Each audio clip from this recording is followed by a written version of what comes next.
안녕하세요. 전 남편과 함께 가게를 운영하고 있는 40대 여성입니다.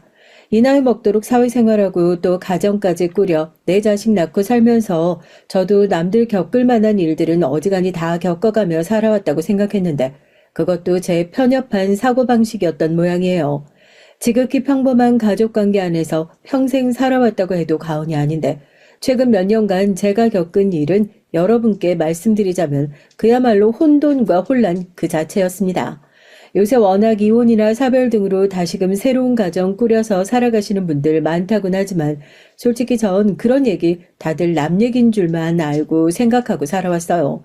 그런데 생각지도 못하게 제 주변에서 그런 일들을 겪게 되고 그 과정에서 정말 내가 살면서 이런 꼴을 보나 싶을 정도의 일들을 겪게 됐고요. 제발 좀 그쪽 아버지 좀 말려봐요. 이러다 사람 말라 죽겠어, 정말. 아니, 그렇게 주변 사람 좋은 얘기 안 할 때 굳이 내 아버지랑 같이 살겠다고 그렇게 고집을 피우더니, 이제 와서 날더러 뭘 어쩌라고, 나한테 말려달래요? 해결을 봐도 부부인 두 사람이 봐야 할 문제지. 제3자인 내가 뭘 할 수 있다고? 그래도 아버지가 딸 하나 있다고 끔찍하게 여기는데 내 말보다야 평생 예쁘다고 끼고 산 딸 자식 말은 듣겠지.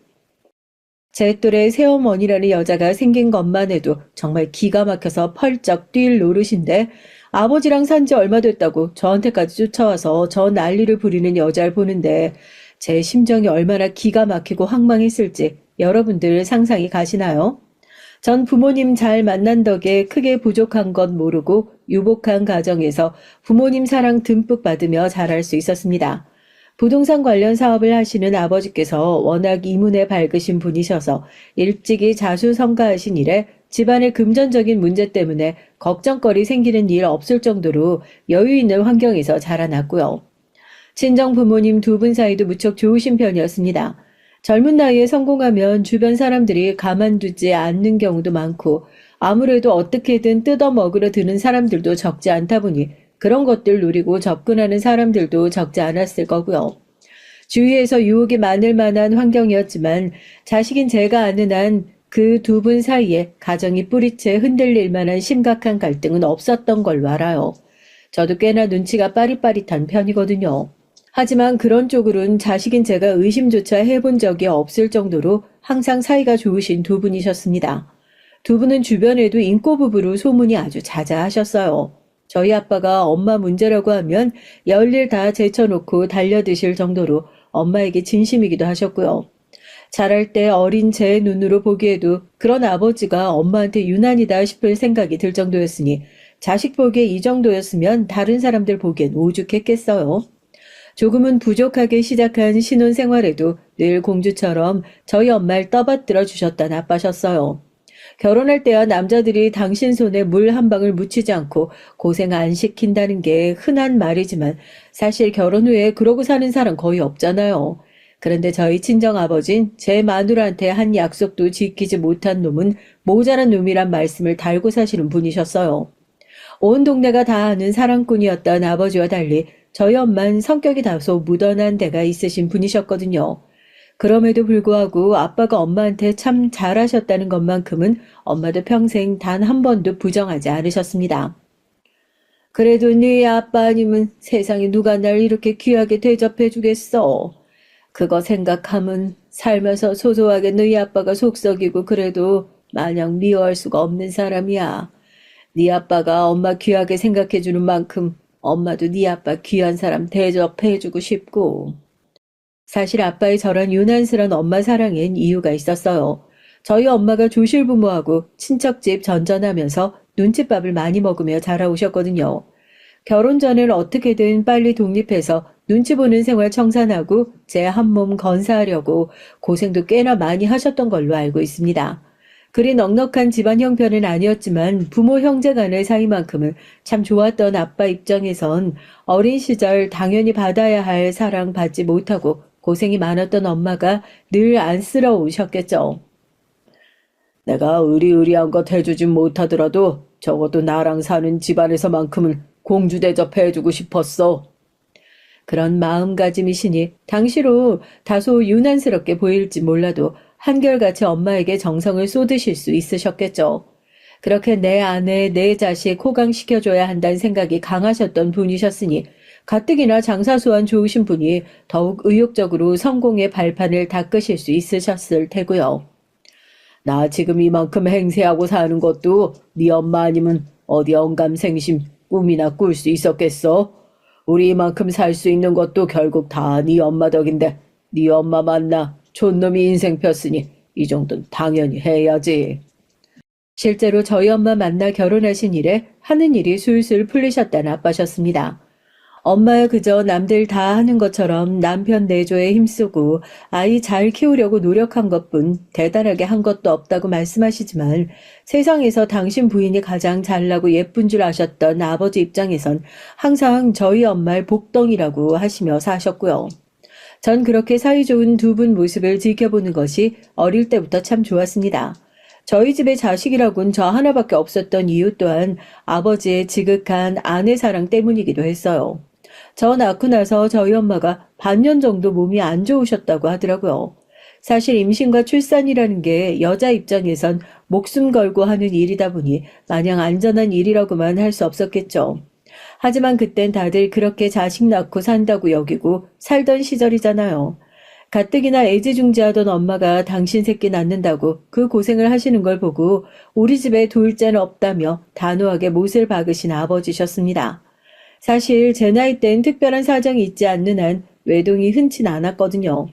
요새야 아이들 그리 많이 낳지 않는 추세라고 하지만 형제자매가 재산이라고 생각하던 시절이었는데 두 번 생각하지도 않으시고 가족 계획을 마무리 지으신 아버지 덕분에 전 외동딸로 자라나게 됐어요. 정작 저희 엄마가 나중에 우리 다 떠나고 남은 윤진이 쟤 혼자 외로워서 어떡하려고 하면서 은근슬쩍 둘째에 대한 운을 떼셨지만 엄마 말이라면 파투로 매주를 쓴다고 해도 그런마 하며 고개를 끄덕이실 분이 그때만큼은 들은 척도 안 하셨다고 하더라고요. 어릴 때부터 고생을 많이 해서 그런지 저희 엄마가 그렇게 강골인 체질은 아니셨거든요.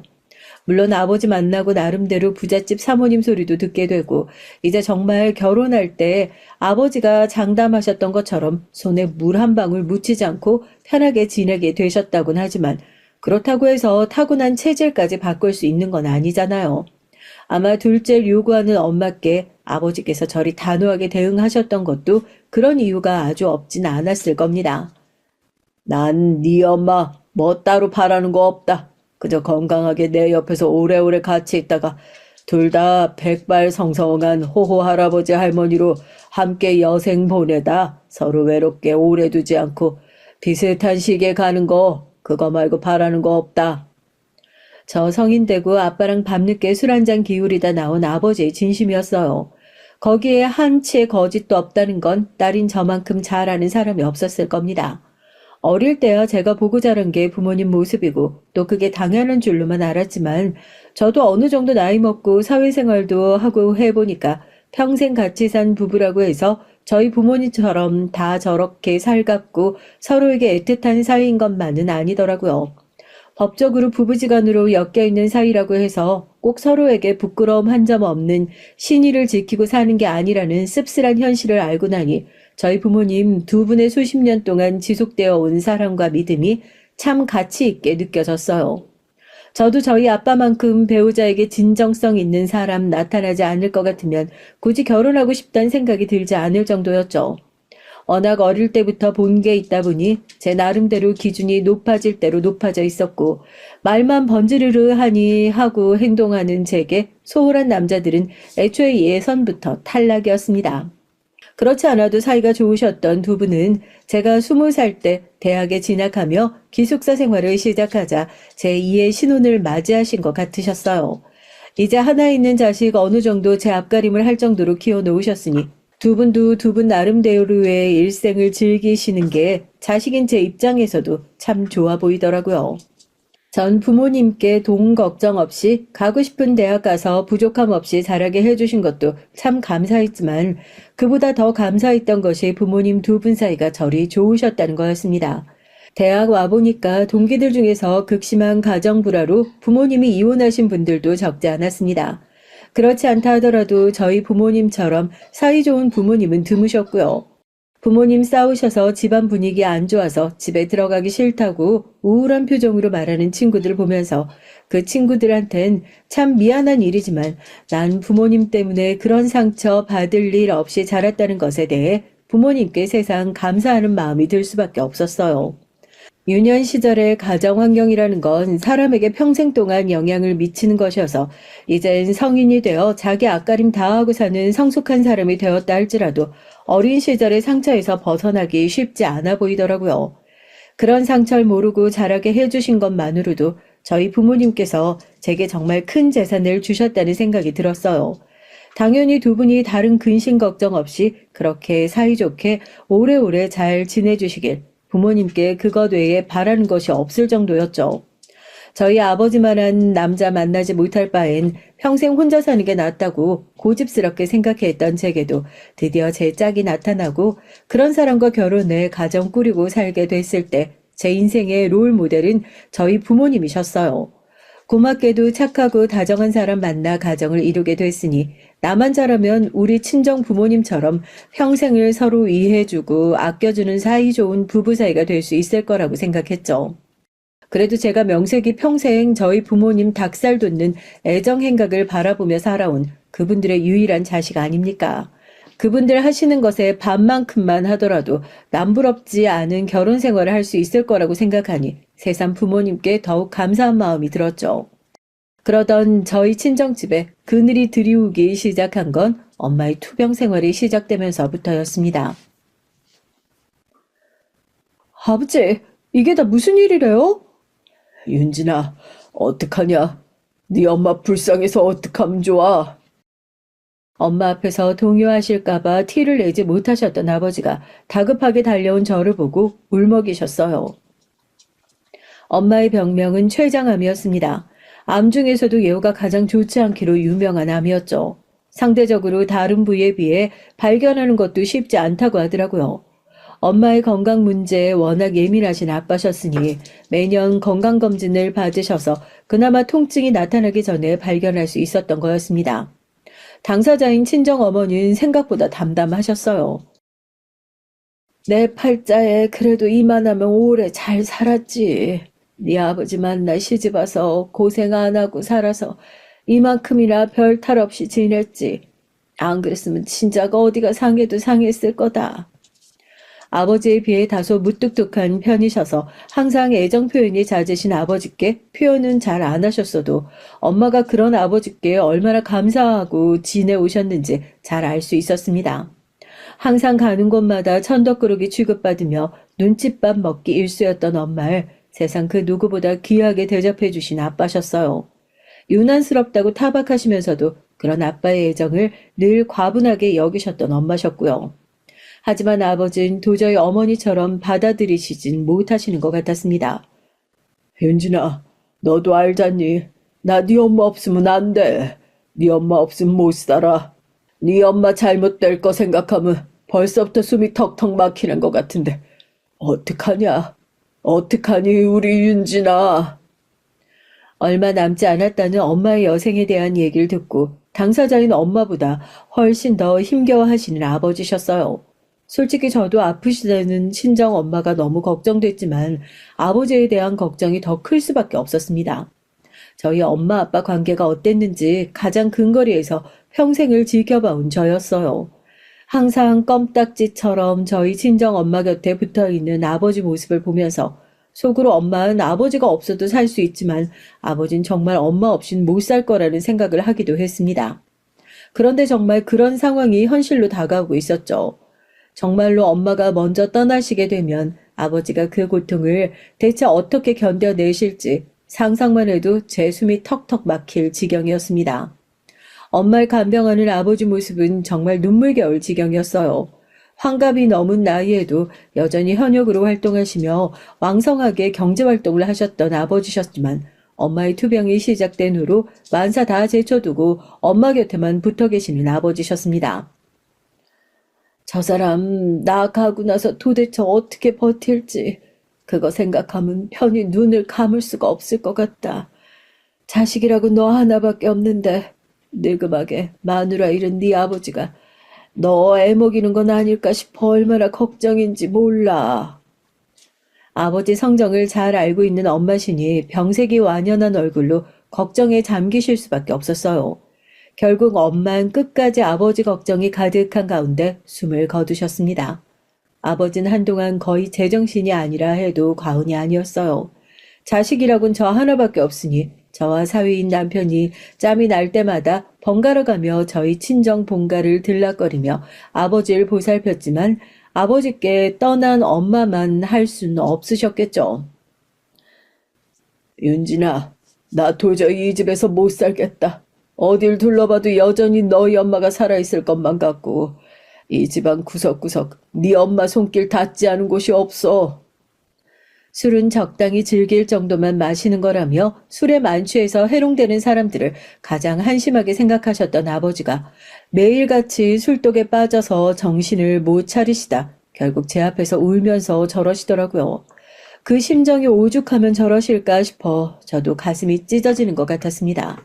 결국 아버지는 엄마와 함께 사시던 집을 아버지의 명의의 다른 집으로 옮겨서 생활하기 시작하셨어요. 두 분의 평생의 부부 생활이 담겨 있는 집은 여전히 엄마 물건 하나 정리하지 않은 채로 물건 하나 옮기지 않고 깨끗하게 관리되어 있었고요. 그 집에 들어가면 저도 돌아가신 엄마가 아무렇지도 않게 안방에서 걸어 나올 것 같은 느낌이 드는데 아버지 입장에선 오죽하실까 싶었죠. 엄마 떠나신 후로 눈에 띄게 의기소침해진 아버지셨지만 그래도 산 사람은 살아야지 어쩌겠어요. 당시에 저도 직장 다니고 있었고 아버지 신경을 쓴다고 하긴 했지만 죄송하게도 저도 제 가정이 있다 보니 그것도 한계가 있었습니다. 그렇다고 한들 엄마 떠난 후 헛헛해 하시던 아버지 곁에 누군가 불순한 의도를 가지고 접근하고 있을 거라곤 꿈에도 생각하지 못한 저였어요. 어머나 따님이시구나. 순택 씨한테 말씀 많이 들었는데 아버지 정말 많이 닮았네. 반가워요.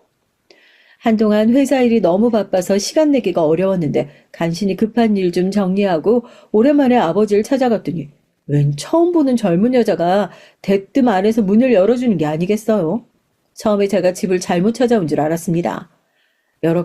여러분 같으면 사별한 지 아직 2년도 되지 않은 그것도 온 주변인에게 소문날 정도로 인고 부부였던 아버지 집에서 겨우 제 나이 될까 말까한 여자가 튀어나오면서 반가운 척을 하면 기분이 어떠실 것 같으세요? 저 정말 기절초풍하는 줄 알았습니다. 저희 아버지 어머니가 저를 20대 후반 나이에 낳으셨거든요. 저랑 아버지 나이 차가 30이 안 됩니다. 그렇게 얼렁뚱땅 이루어진 낯선 여자와의 첫 만남 후에 아버지를 닥달하는 제게 아버지가 하신 말씀에 그만 말문이 막히고 말았어요. 30살이요? 아빠 진짜 대체 무슨 생각으로? 아빠랑 나랑 나이 차가 28이에요. 지금 딸인 저보다 더 어린 여자를 만나고 계신단 말씀이세요? 어처구니가 없다 못해 배신감이 느껴질 지경이었습니다. 엄마 돌아가신 지 얼마 되지 않았을 때 주변 지인들이 제 눈치 보면서 하던 말이 이런 거였어요. 원래 부부금술 좋을수록 떠난 사람 빈자리가 더 크게 느껴진다고 하잖아. 부부 사이가 좋을수록 사별하고 나서 재혼 더 빨리 한다고들 하더라고. 먼저 간 사람 빈자리 견디지 못해서 서둘러서 재혼했다가 고생하는 경우 많다고 하더라고. 자식들 입장에서 생각지도 못하게 아버지랑 얼마 살지도 않은 여자한테 재산 넘어가게 생겼으니 그걸로 집안 시끄러울 일도 많아지고 평범한 집안에서 이런다는데 하물며 자기는 부모님이 가진 게 좀 있으시잖아. 소중한 사람 잃고 가장 마음 약해져 있을 시기에 그거 딱 노리고 접근하는 사람이 분명히 있을 거라고. 그래, 어머니 떠나보낸 지 얼마 되지도 않아. 이런 얘기 듣는 게 달갑지 않겠지만 그래도 내가 걱정이 돼서 그래. 이런 문제로 걱정하는 지인들이 한둘이 아니었어요. 심지어 제 남편이나 시댁 어머니까지 비슷한 말씀을 하시더라고요. 사돈내외께서 원래 정이 깊으신 분들 아니셨냐? 나야 주변에 사별한 사람들 심심찮게 보다 보니까 듣는 게 적지 않아서 말이지. 너야 워낙에 애가 똑부러지니 알아서 신경 잘 쓰겠지만 그래도 미리 조심해서 나쁠 건 없으니까. 그런 얘기를 들을 때도 설마설마 했어요. 곁에서 바라봐온 저희 부모님의 관계가 그렇게 얕을 리가 없다고 생각했거든요. 물론 평생 애틋하게 지내오신 저희 친정엄마가 떠나셨으니 아무리 자식이라 하더라도 저희 아버지의 헛헛한 마음을 제가 어찌 쉽게 짐작할 수 있겠습니까? 하지만 저희 아버지에게 있어서 떠난 엄마의 존재가 그렇게 쉽게 외로움을 달래겠다며 아무나 채워 넣을 수 있는 대체 불가한 존재가 아니라는 것만큼은 확신했어요. 그런데 이게 다 무슨 일이란 말입니까? 아버지보다 30살이나 어린 여자라니요. 딸인 저보다도 어린 여자를 만나고 계실 줄 정말 상상조차 하지 못했습니다. 심지어 그 여자가 멀쩡해 보였다면 좀 덜하겠는데 화장이나 옷 입은 거나 아무리 좋게 봐주려고 해도 평범한 수준 측에도 들지 않아 보였거든요. 제가 그 여자에 대한 첫인상이 좋지 않아서 더 그렇게 생각하는 걸지도 모르겠습니다. 하지만 그걸 감안하더라도 분명한 목적이 있어 보이는 차림새에 저도 모르게 얼굴이 찌푸러질 정도였어요. 저희 아버지가 마냥 순진한 분도 아니시고 평생 사업하시면서 산전수전 다 겪으신 분인데 고작 저런 여자의 얕은 속내에 넘어가셨다고 생각하니까 그게 더 배신감이 들더라고요. 눈을 감으시는 그 순간까지 당신 떠나신 이후 아버지를 걱정하시던 친정어머니를 떠올리자 더더욱 제 눈길이 곱게 나가지 않았습니다. 그런 저를 보며 아버지께서 덤덤하게 말씀하셨어요. 설마 아니 내가 아무리 네 엄마 가고 나서 사람 구실 제대로 못했다고 하더라도 30살이나 어린 여자를 꼬드겨서 집안에 들어 앉혔겠냐? 네 아버지 안 미쳤다. 그럼 대체 저 여자는 뭔데요, 아버지? 사별하고 먼저 떠난 아내 그리워하며 외로워하는 날 도저히 혼자 못 내버려 두겠다더라. 말동무라도 하자며 젊은 아가씨가 늙은이한테 시간 낭비하지 말라는 내 말에도 아랑곳하지 않고 먼저 찾아온 거 저 사람이야. 설명을 듣고 있자니 더더욱 환장할 노릇이었습니다. 아니 여러분 상식적으로 생각을 해보세요. 여러분 같으면 아내 먼저 떠나보낸 30살이나 많은 남자가 안쓰러워 보인다고 저렇게 몸에 딱 달라붙는 옷 입고 무서운 줄도 모르고 남자 혼자 사는 집을 들락거리는 게 정상적인 상황이라고 생각하십니까? 제가 저희 아버지 문제라서 이렇게 생각하는 게 아니라 누구라도 같은 상황을 설명하면 좋은 반응 나오지 않을 게 뻔한 일이었어요. 그런데도 저렇게 말씀을 하시니 누구보다 사리분별 정확하시고 이문에 밝으셨던 저희 아버지가 맞는지 의심스러울 지경이었죠. 한편으론 그런 아버지가 안쓰러운 마음이 들 수밖에 없었습니다. 엄마 떠나고 나신 후로 얼마나 마음이 헛헛하셨으면 이렇게 누가 봐도 눈에 보이는 사탕발림에 넘어가신 걸까. 어처구니가 없고 기가 막히고 속이 갑갑하면서도 결국은 아버지가 눈물이 날 정도로 안쓰러웠어요. 그렇지 않아도 너랑 장서방이랑 언제 한번 인사를 시켜야겠다 생각하기는 했다. 아버지, 대체 그게 무슨 말씀이세요? 정말 아까 그 여자랑 살림이라도 합치려는 거예요? 나도 처음엔 정말 얼토당토 않은 일이라 생각했는데 저렇게 자기가 먼저 좋다고 나서서 내게 지극정성인데 그가 나한테 한 걸 생각하면 뭐 그렇게 못할 노릇이라고는 생각이 들지도 않고. 아버지! 네 엄마가 그렇게 가고 난 후로 뭘 하고 뭘 먹어도 자꾸 네 엄마 생각만 나는데 옆에서 저렇게 살갑게 챙겨주는 사람도 있고 그런 게 나쁘진 않더라고. 아버지, 그럴 것 같으면 차라리 진작 절 부르시지 그러셨어요. 설마 아니 아버지 딸이 아버지 그렇게 힘들다고 하시는데 가만히 내버려 뒀겠어요? 아서라, 너도 이제 네 가정 있고 네 일 하느라 바쁜데 언제까지 마누라 잃고 정신 못 차리고 있는 아버지 때문에 고생해야겠어? 내가 그동안 너한테 염치가 없어서 말은 못했지만 너나 장서방이나 나 때문에 고생 많이 한 거 잘 안다.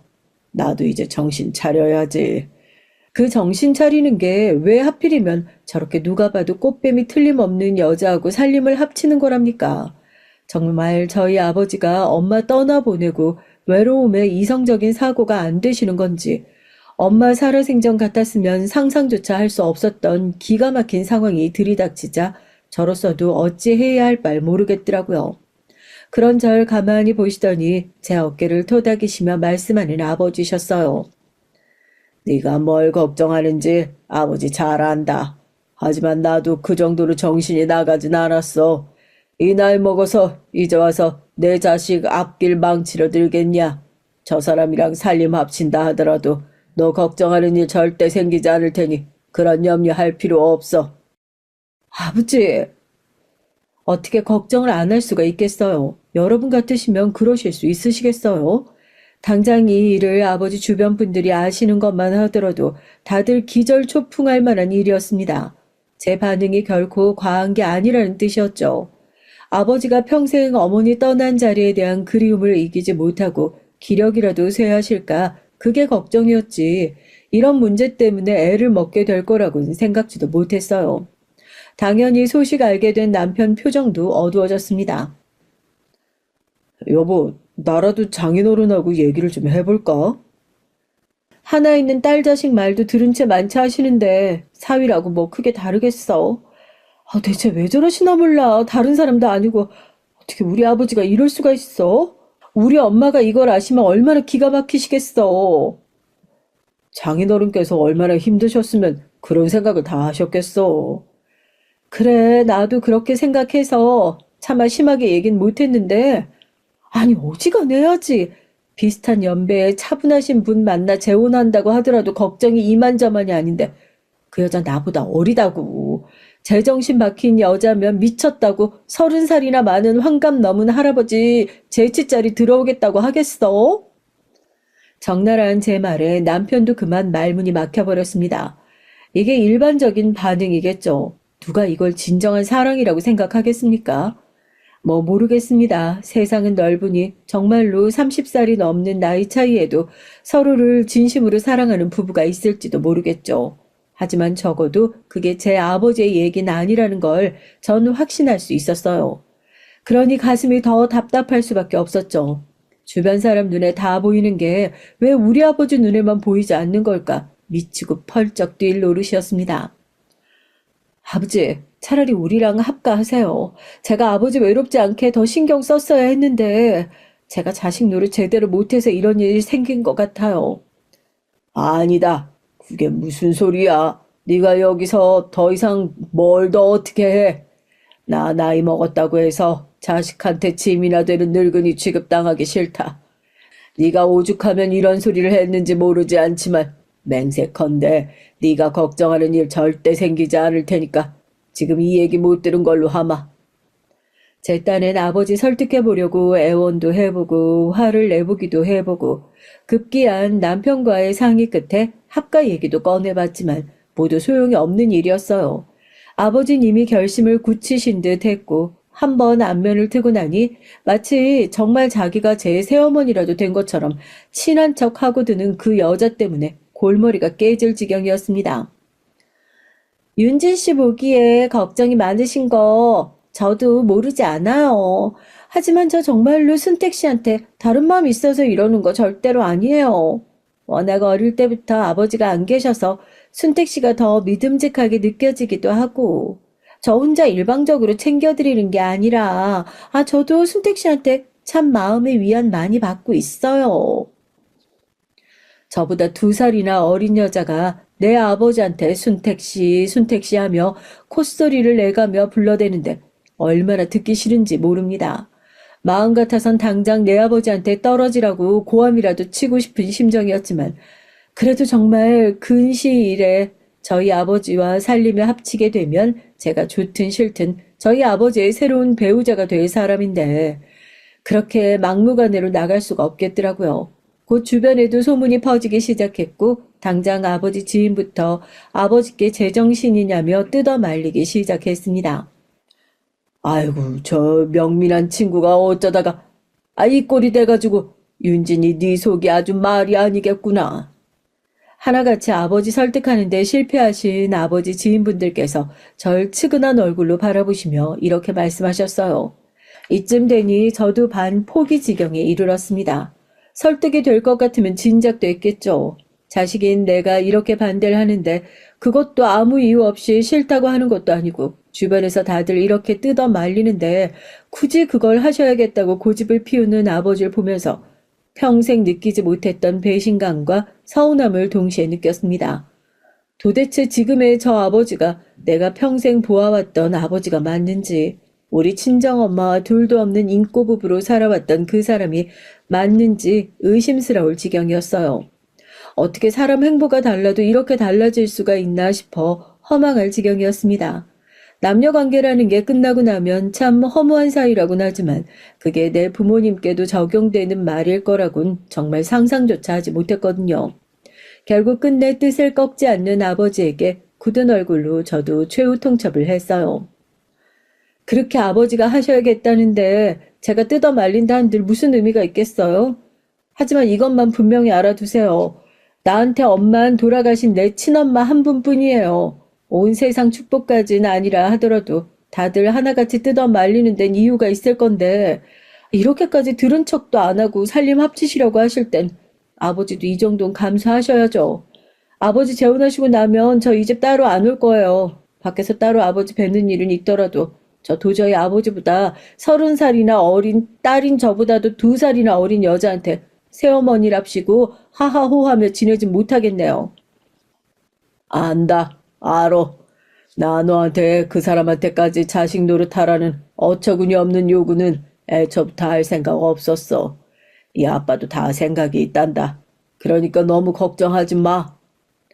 그래요. 결국은 아버지 인생 아닙니까? 제가 어떻게 해줄 수 있는 부분이 아니라는 생각이 체념의 감정과 함께 찾아왔습니다. 그렇게 두 사람이 정말로 살림을 합치고 나서 전 단 한 번도 그 두 사람 함께 사는 집에 발걸음하지 않았습니다. 그렇다고 해서 부모 자식 인연이라는 게 쉽게 끊어질 수 없는 것이다 보니 아버지께만 따로 연락드리고 또 어느 정도 시간이 지나고 나서 가끔씩 밖에서 아버지 따로 만나 뵙게 되기도 했지만 재혼한 그 여자를 대동하는 일은 결코 없었어요. 재혼 전까지만 하더라도 제가 끝까지 반대하고 들까봐 살랑거리던 그 여자도 연락을 뚝 끊어버렸으니 더더욱 따로 볼 일이 없었답니다. 사실 이건 예견된 일이기도 했어요. 그 여자 입장에선 이제 목적 달성했을 테니 거추장스럽기만 한 자기보다 나이 많은 남편의 딸이야 저렇게 있는 듯 없는 듯 있어주는 게 오히려 편하겠죠. 부동산 사업으로 무려 100억대에 달하는 자산가이신 아버지셨지만 솔직히 재혼 얘기 나온 시점부터 그것 다 내 손에서 떠난 돈이라고 생각하는 게 마음 편한 일이었습니다. 그 돈 받아보겠다고 30살이나 많은 남자한테 들러붙은 젊은 아내가 있는데 어지간히 독하지 않고서야 애초에 이런 일 벌이지도 않았을 거고요. 어머님 몸 성하실 때 차마 이런 일이 생길 거라고 상상조차 할 수 없었을 때만 하더라도 자연스럽게 나중에 두 분 돌아가시면 두 분 재산 내가 물려받게 될 거라 생각했지. 상황이 이 지경에 이르렀는데 깔끔한 상속 같은 일이야 이미 물 건너갔다고 생각하고 있었어요. 제 주변 사람들 중에서 아버지 재혼 소식 들을 때 가장 우려하던 것도 이런 부분이었고요. 사실 아버지 재혼에 대한 문제에 거의 포기 의사를 밝혔던 시점에서 아버지에겐 그 무엇도 기대하지 않은 것이나 다름없었습니다. 이제 제가 아버지 재산 물려받을 것이 문제가 아니었어요. 결국 일은 벌어졌으니 그 여자가 부디 성격 죽이고 아버지 곁에 붙어 있다가 나중에 아버지 떠나시면 한몫 챙겨서 새 출발을 하든 말든 중간에 괜히 미리 유산 당겨받겠다고 분란이라 만들지 말아줬으면 하는 그것 말곤 딱히 바라는 것도 없었어요. 걱정스러운 마음에 아직 원망의 감정이 남아있어도 주기적으로 아버지를 뵌 것이기도 했어요. 그래도 걱정했던 것과 달리 아버지 얼굴에 새로 사는 사람 때문에 수심이 들이우는 일은 없는 걸 보니 그래도 큰 잡음 없이 살고 있는가 보다 하고 묻지도 않았습니다. 솔직히 자세한 사정 별로 알고 싶지도 않았어요. 이제 와서 무슨 일이 생긴다 한들 그건 역시 아버지가 감당해야 할 부분이기도 했고 축복받는 재혼도 아니고 누가 봐도 불순하게 느껴지는 이 재혼에 제가 지나치게 관심 갖는 것 자체가 돌아가신 저희 친정 엄마에 대한 배신이란 생각도 들었고요. 그러니까 제가 그 두 사람 재혼한 지 1년쯤 됐을 때 그 여자가 제가 근무하는 회사까지 찾아와 우는 소리를 하게 될 거라고 어디 상상이나 했겠습니까? 저로선 두 사람 살림 합치기 전에 마지막으로 본 이후론 그날 처음 보는 거였어요. 남의 속 뒤집어지는 줄도 모르고 결혼식이 어쩌니 하는 그 여자 들으라는 듯이 환갑이 넘은 나이에 가뜩이나 주변에서 우스운소리 들을 게 뻔한데 일 없다며 결혼식에 대한 얘긴 두 번 다시 꺼내지 못하게 하신 아버지셨습니다. 그러니까 제가 알기론 그 두 사람은 그냥 혼인신고만 하고 살림 합쳐서 같이 살고 있는 거였어요. 저야 가고 싶지도 않은 결혼식 치르지 않는다고 하니 내심 다행이라 생각했죠. 그리고 나서 처음 보는 여자 얼굴이었는데 누가 봐도 잘 보이려는 목적으로 진한 화장을 하고 몸에 딱 달라붙는 옷까지 화려하게 차려입었던 마지막의 모습과는 다르게 눈에 띄게 소박해진 차림새. 처음엔 그 여자라는 것조차 알아보지 못할 정도였어요. 연락도 없이 여기까지는 어쩐 일이에요?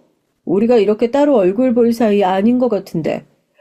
윤진 씨, 윤진 씨 나 좀 도와줘요. 콧소리가 앵앵 아주 애교가 철철 넘쳐 흐르던 제가 기억하던 마지막 모습과는 다르게 절박하기 짝이 없는 음성이었어요. 만날 관리를 받는지 반짝반짝 윤이 나던 머릿결은 푸석하게 벌써 관리받은 지 한참이 지난 듯 질끈 동여매고 있고 옷도 어디서 시장에서 사 입은 듯한 수수한 차림새에 저보다 2살이나 어린 여자가 제 또래보다도 더 들어 보였어요. 그게 고작 저 여자 얼굴 보지 못한 1년 새에 생긴 변화라고 생각하니 저도 모르게 무슨 일이 일어나도 단단히 낫구나 싶더라고요.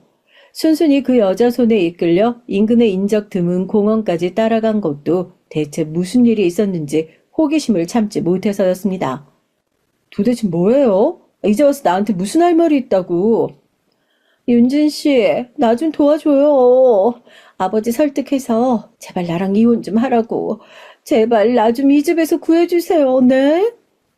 아니 이건 또 무슨 소립니까?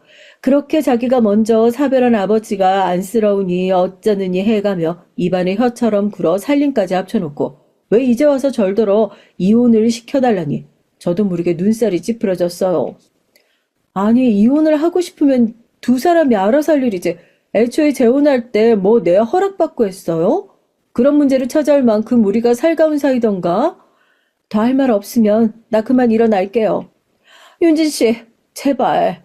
그 사람 윤진 씨 허락 안 떨어지면 나 절대 이혼 안 시켜준대. 그러지 말고 사람 하나 살린다 생각하고요. 제발. 더 들을 것도 없다는 생각에 자리를 박차고 일어선 제 앞에 털썩 주저앉더니 그대로 제 바짓가랑이를 부여잡은 여자였어요.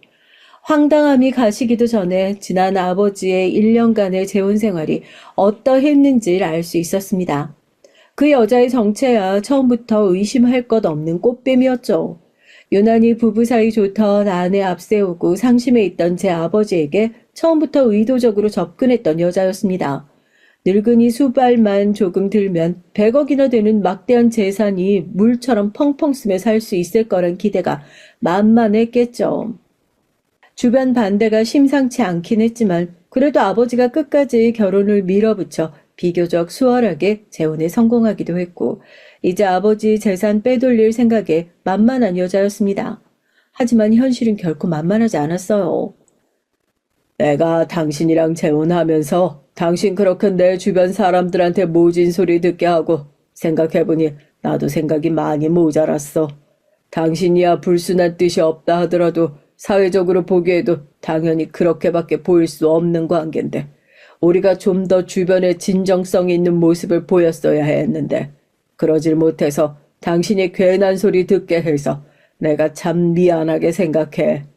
그래도 당신이야 젊으니까 그렇다 치더라도 나이 먹은 내가 처신을 더 잘했어야 했는데 그러니 지금부터라도 그런 오해 안 받도록 우리가 노력을 해야지. 얼핏 들으면 재혼한 아내를 걱정하는 듯한 아버지의 말을 시작으로 여자는 생각지도 못했던 국면에 접어들게 됩니다. 재혼하고 나서 그 여자 아버지 집 살림에 전혀 손대지 못했더라고요. 예전부터 집안일 해주시던 분이 집 관리부터 시작해서 살림 전반을 돌봐주고 계셨고 아버지와 오랫동안 거래를 하던 자산관리사도 따로 있었고요. 살살 꼬드겨가며 재산 문제에 관여해보려고 했지만 씨알도 먹히지 않았다고 합니다. 아니, 그래도 내가 결혼해서 같이 사는 아내인데 집안 살림에 얼마나 드는지 남편 재산 관리는 어떻게 되는지 뭐 하나 아는 게 없는 게 말이 돼요? 이 여자가 지금 누구 앞이라고 하소연을 하는지 제풀에 분해서 그간 쌓여있던 것들을 퍼붓는데 진짜 기가 막히더라고요. 어찌됐든 살림이나 자산관리나 이미 전문가가 다 거들고 있는데 당신은 고생스럽게 일할 거 하나도 없다며 매달 아버지가 지급하는 약간의 용돈 외엔 돈 구경도 해보지 못했던 여자였어요. 일해주시는 분이 저렇게 잘 차려주시는데 큰돈 들어갈 일 따로 뭐가 있어? 그리고 그런 문제는 당신이 더 조심을 해야지. 가뜩이나 외부 사람들 보기에 나보다 한창이나 어린 당신이 내 재산 노린 꽃뱀이니 뭐 해야 되는데 당신 억울하지도 않아. 그거 생각해서라도 우리가 더 검소하게 사는 모습 보여야지. 그리고 나도 말이 나와서 말인데 당신도 이제 가정 있는 여잔데 그렇게 진한 화장에 옷차림도 그렇고 딱 말 나오기 좋잖아. 이제 좀 차분하고 단정하게 하고 다녔으면 좋겠는데.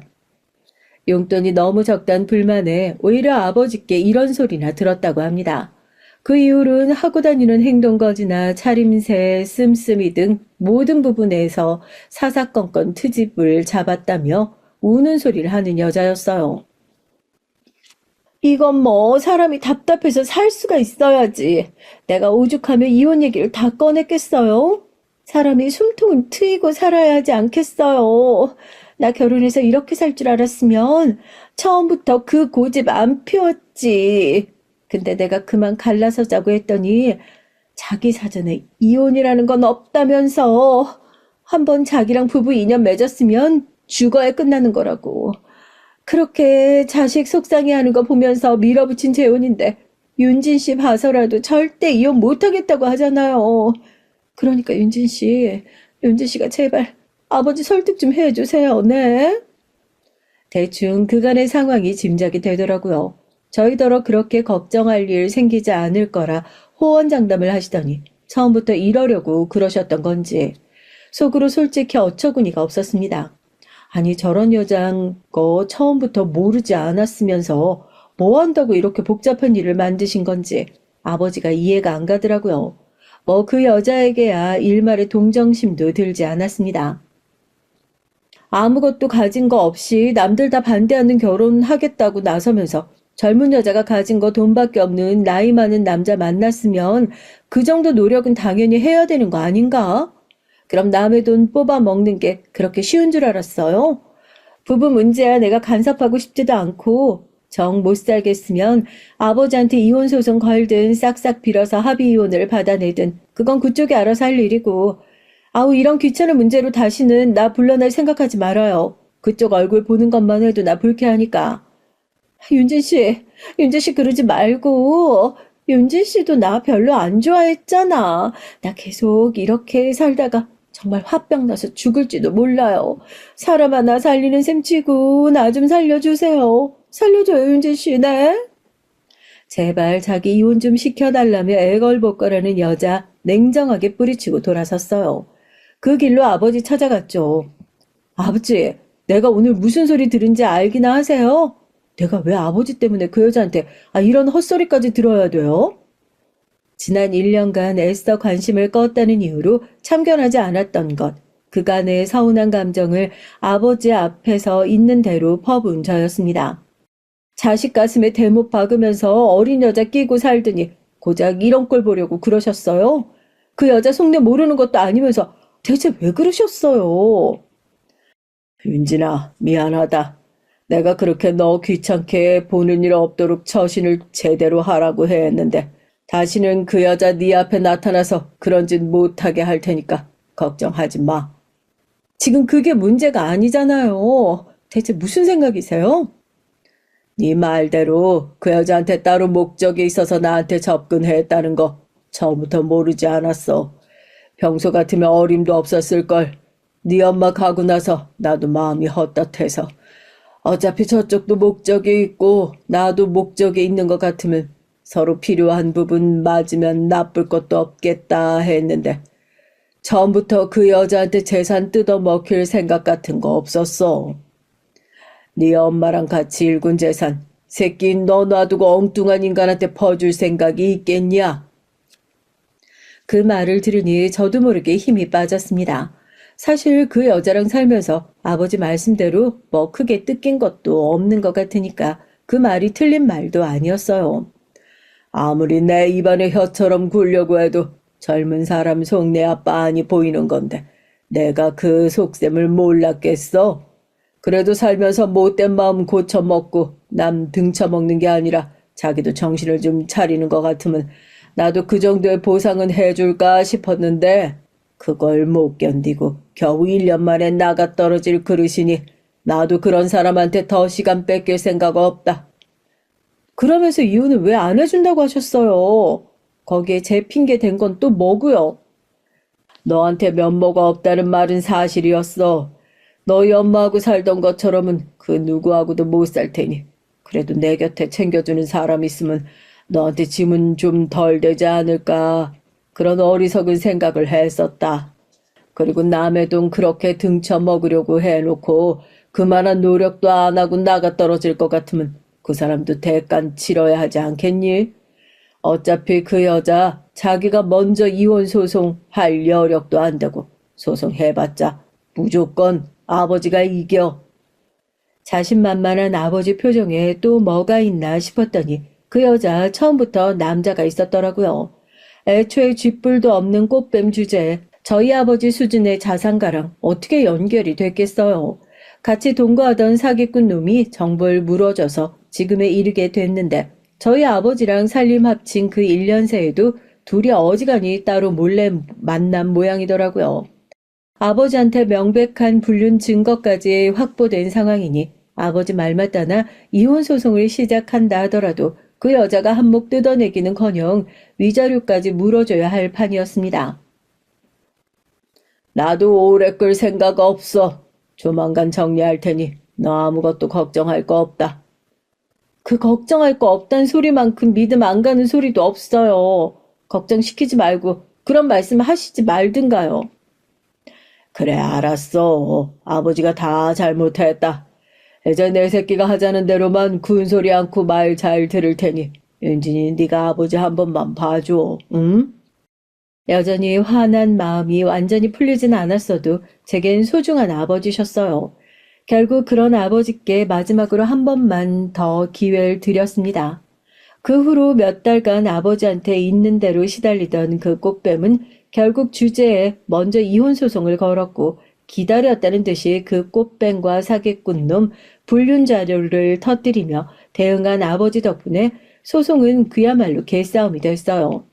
저희 아버지가 이미 뒷조사까지 싹 끝낸 남자가 있다는 것도 모자라 의도적으로 접근했다는 것까지 입증이 됐으니 더 볼 것도 없는 싸움이었죠. 그 여자 딴에 잘 속여 넘겼다 생각했는지 법정 가서야 제 꾀에 제가 넘어진 걸 알게 된 그 꽃뱀이야 개거품 물었지만 말입니다. 믿는 구석 하나 없는 꽃뱀 일당이야 비싼 로펌 변호사의 명백한 증거로 무장한 아버지 밑에선 속수무책이었죠.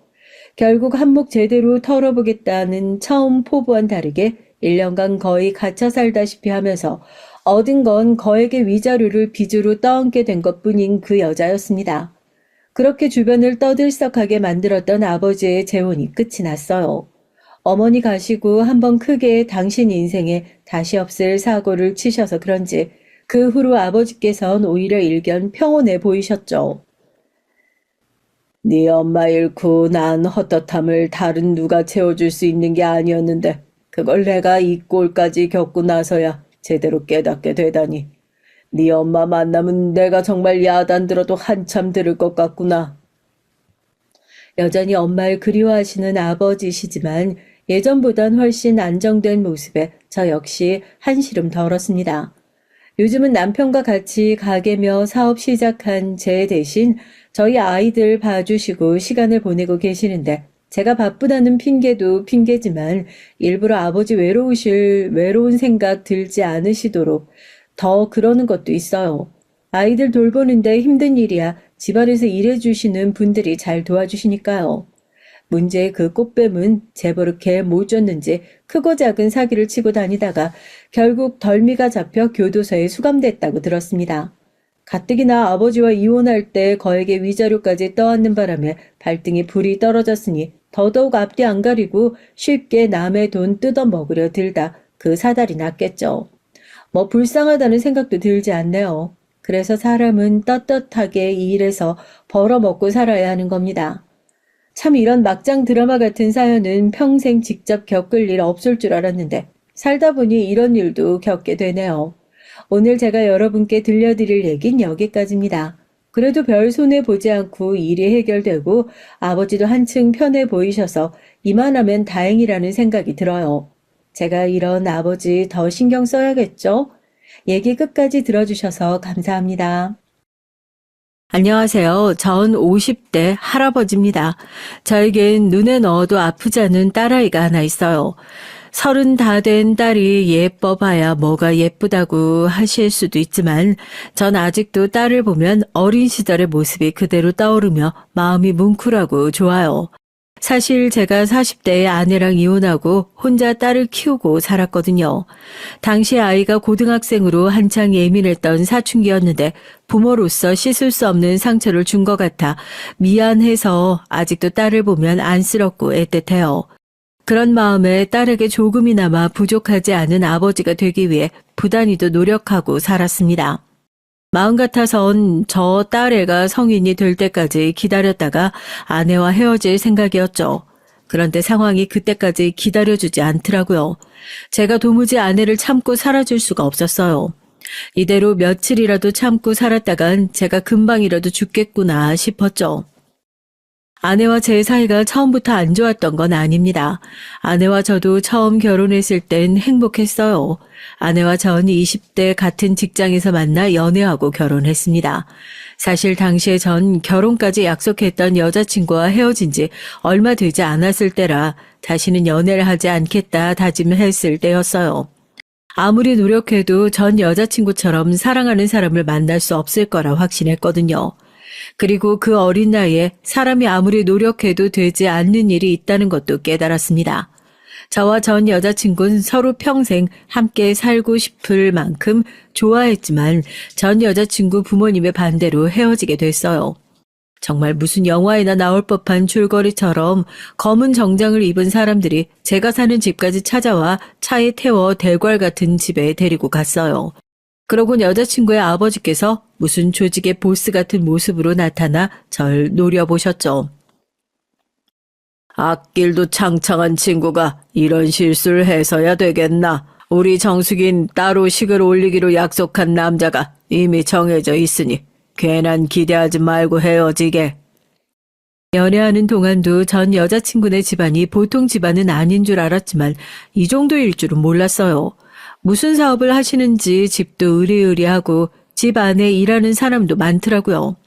당시에 저야 고작 20대 이제 막 취직한 사회 초년생이었으니 바짝 쫄아 있었습니다.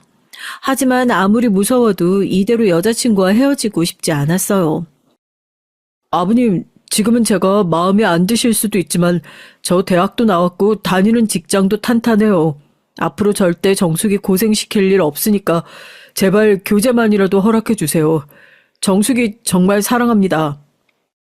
전 무릎까지 꿇고 앉아 아버님께 애원했어요. 하지만 아버님의 눈에 전 그냥 하찮은 애송이었죠.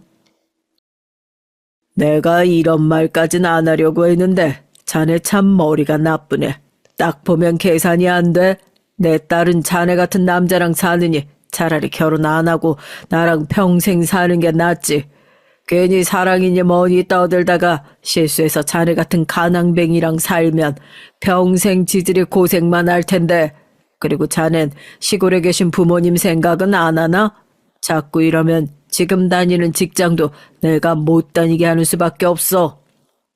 그때 아버님의 눈빛을 보고 전 알았어요. 이분은 보통뿐이 아니구나. 날 절대 한 식구로 받아들일 생각이 없구나라는 걸 말이죠. 그리고 결정적으로 아버님께서 전 절대 정숙이를 행복하게 해줄 수 없다고 하셨습니다. 사랑은 고작 해봐야 3년이면 끝날 텐데 그 이후에 정숙이가 분명 후회하고 집으로 돌아오게 될 거라고요. 옛말에 사람은 다 끼리끼리 만나야 한다고 했어. 이게 없는 사람들한텐 모진 소리같이 들려도 결국 조금 더 살아보면 무슨 소린지 알게 될 거야. 그 순간 전 현실을 자각했어요.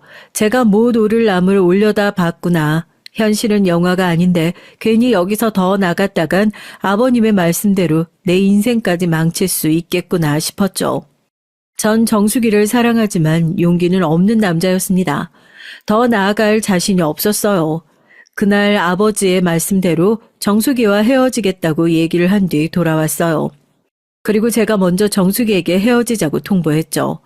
아버님을 만났다는 얘긴 일절 하지 않고 그냥 다른 여자가 생겼다고 거짓말을 했습니다. 그때 정수기는 매일 우리 집 앞에 찾아오고 회사 앞까지 찾아오고 했어요. 하지만 전 단호하게 만나주지 않았습니다. 그게 절 위해서도 정수기를 위해서도 최선이라고 생각했거든요. 그렇게 전 정수기와 헤어진 뒤 1년 넘게 정신이 나간 사람처럼 집, 회사만 반복하며 살았죠. 그런 이별을 겪었으니 더는 무슨 여자를 만날 수가 있었겠어요. 그런데 제 속을 모르는 부모님께선 무조건 30 전에 장가를 가야 한다고 하셨습니다. 워낙 옛날이다 보니 남자 나이 20대 후반만 돼도 노총각이라고 난리였죠. 부모님은 툭하면 선을 보라며 고향에 내려오라고 했어요. 동네에 차만 처녀만 있으면 저에게 만나보라고 했고요. 선도 선이었지만 부모님 댁에 내려갈 때마다 제 앞에 들이미는 사진조차 보고 싶지 않았습니다. 명색이 장남이란 놈이 아직까지 여자가 없으면 어떡해? 얼른 아무나 후다닥 만나서 식 올리고 살 생각해. 당시 할머니께서 중풍으로 고생하실 때라 아버지는 할머니 돌아가시기 전에 무조건 장가를 가야 한다고 성화였어요. 그때까지도 전 결혼 생각이라고는 일절 없었습니다. 그런데 직장에서 아내를 만나고 난 뒤 생각이 달라졌어요. 아내는 고등학교를 졸업하자마자 제가 다니던 직장에 신입으로 들어왔습니다. 처음엔 그냥 어린 신입 정도로만 생각했는데 같이 일을 하다 보니까 성격도 밝고 다른 직원들하고도 가깝게 잘 지내는 게 호감이 가더라고요. 거기다 결정적으로 아내가 저에게 관심이 많았어요. 전 그냥 밝고 귀여운 직장 동료로 지낼 생각이었는데 아내가 먼저 저에게 다가와 말도 걸고 퇴근할 때마다 집에 데려다 달라고 하더라고요. 남자로서 여자의 요구를 거절할 수 없으니 여러 번 아내의 집에 데려다 주면서 점차 가까워졌습니다. 그 이후 자연스레 정이 생겨 부부의 영까지 맺게 됐죠. 처음 결혼했을 땐 저도 뭣도 모르고 아내가 마냥 좋았어요.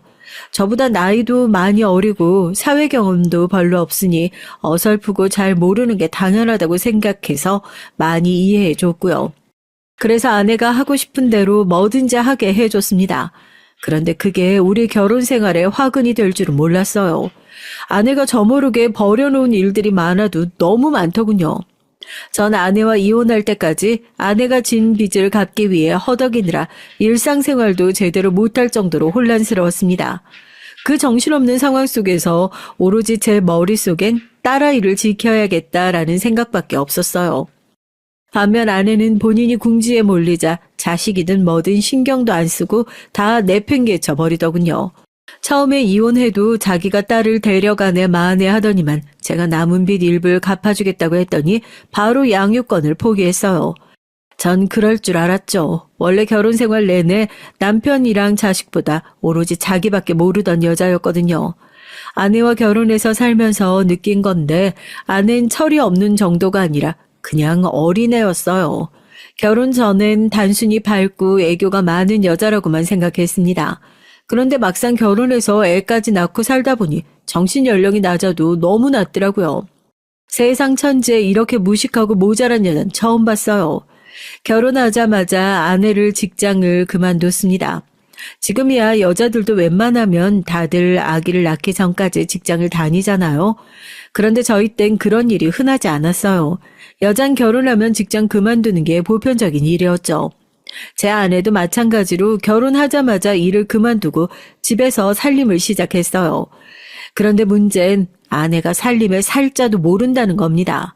물론 결혼 전에 부모님이랑 살았으니 못하는 거야 그러려니 해요. 하지만 이제 결혼해서 아내로서 삶을 살기로 했으면 노력을 해야 되잖아요. 저희 아내는 그런 점이 없었습니다. 본인은 요리도 못하고 집안일도 할 줄 모르니 손도 까딱 안 했거든요. 어느 정도였냐면 제가 퇴근하고 오면 맨밥에 시장에서 사온 반찬 몇 가지 제가 차려서 먹고 설거지도 제가 했어요. 당시에 제가 양복을 입고 출근을 했는데 제가 입는 양복이랑 셔츠를 세탁소에 맡기는 것도 아내가 매일 까먹어서 전날 입었던 셔츠를 입고 출근한 적도 허다했습니다. 거기다가 집안꼴은 매일 엉망이었고요. 청소해야 한다는 기본적인 생각 자체가 없었어요. 그러다 보니 주말이면 제가 몰아서 청소까지 다 해야 했습니다. 저도 신혼 땐 그러려니 하고 참았죠. 사실 저도 그렇고 아내도 그렇고 둘 다 직장 생활만 하다가 어릴 때 결혼을 했으니 뭐 아는 게 있었겠어요. 차차 살다 보면 나아지겠거니 했죠. 그리고 가장 중요한 건 아내가 밉지 않았습니다. 워낙 애교도 많아서 못해도 미운 성격이 아니었거든요. 더군다나 저희 부모님께선 항상 살갑게 잘하니 집안 살림 못하는 정도야 내가 같이 도와서 해보자 했습니다. 부부라는 게 서로 부족한 점을 채워주면서 사는 거니까요. 그런데 아이가 태어나고 나니 이게 참아지질 않더라고요. 딸이 태어났을 때 제 인생은 180도 달라졌어요. 예뻐도 너무 예뻐서 회사 출근해서도 하루 종일 딸아이가 눈앞에 아른거렸습니다. 전 딸아이가 태어나고 그 좋아하던 친구들도 안 만나고 담배도 끊었어요. 퇴근하면 곧장 집으로 달려가기 바빴습니다. 아내와 사이가 틀어지기 시작한 게 바로 그때부터였어요. 아내는 집안일을 못하는 것도 못하는 거였지만 애도 볼 줄 몰랐습니다. 애를 혼자 업을 줄도 모르고 재울 줄도 몰라서 매일 애랑 실랑이를 벌이다가 하루 종일 울기만 하나 보더라고요. 거기다가 분유도 제 양을 못 먹여서 제가 퇴근하고 오면 애가 배고파서 제가 분유를 주자마자 허겁지겁 빨아먹기 바빴어요. 애가 엄마랑 있었는데도 하루 종일 배에 골아 있었을 생각을 하니 전 짜증이 확 올라왔습니다. 그때 제가 처음으로 아내에게 화를 냈죠.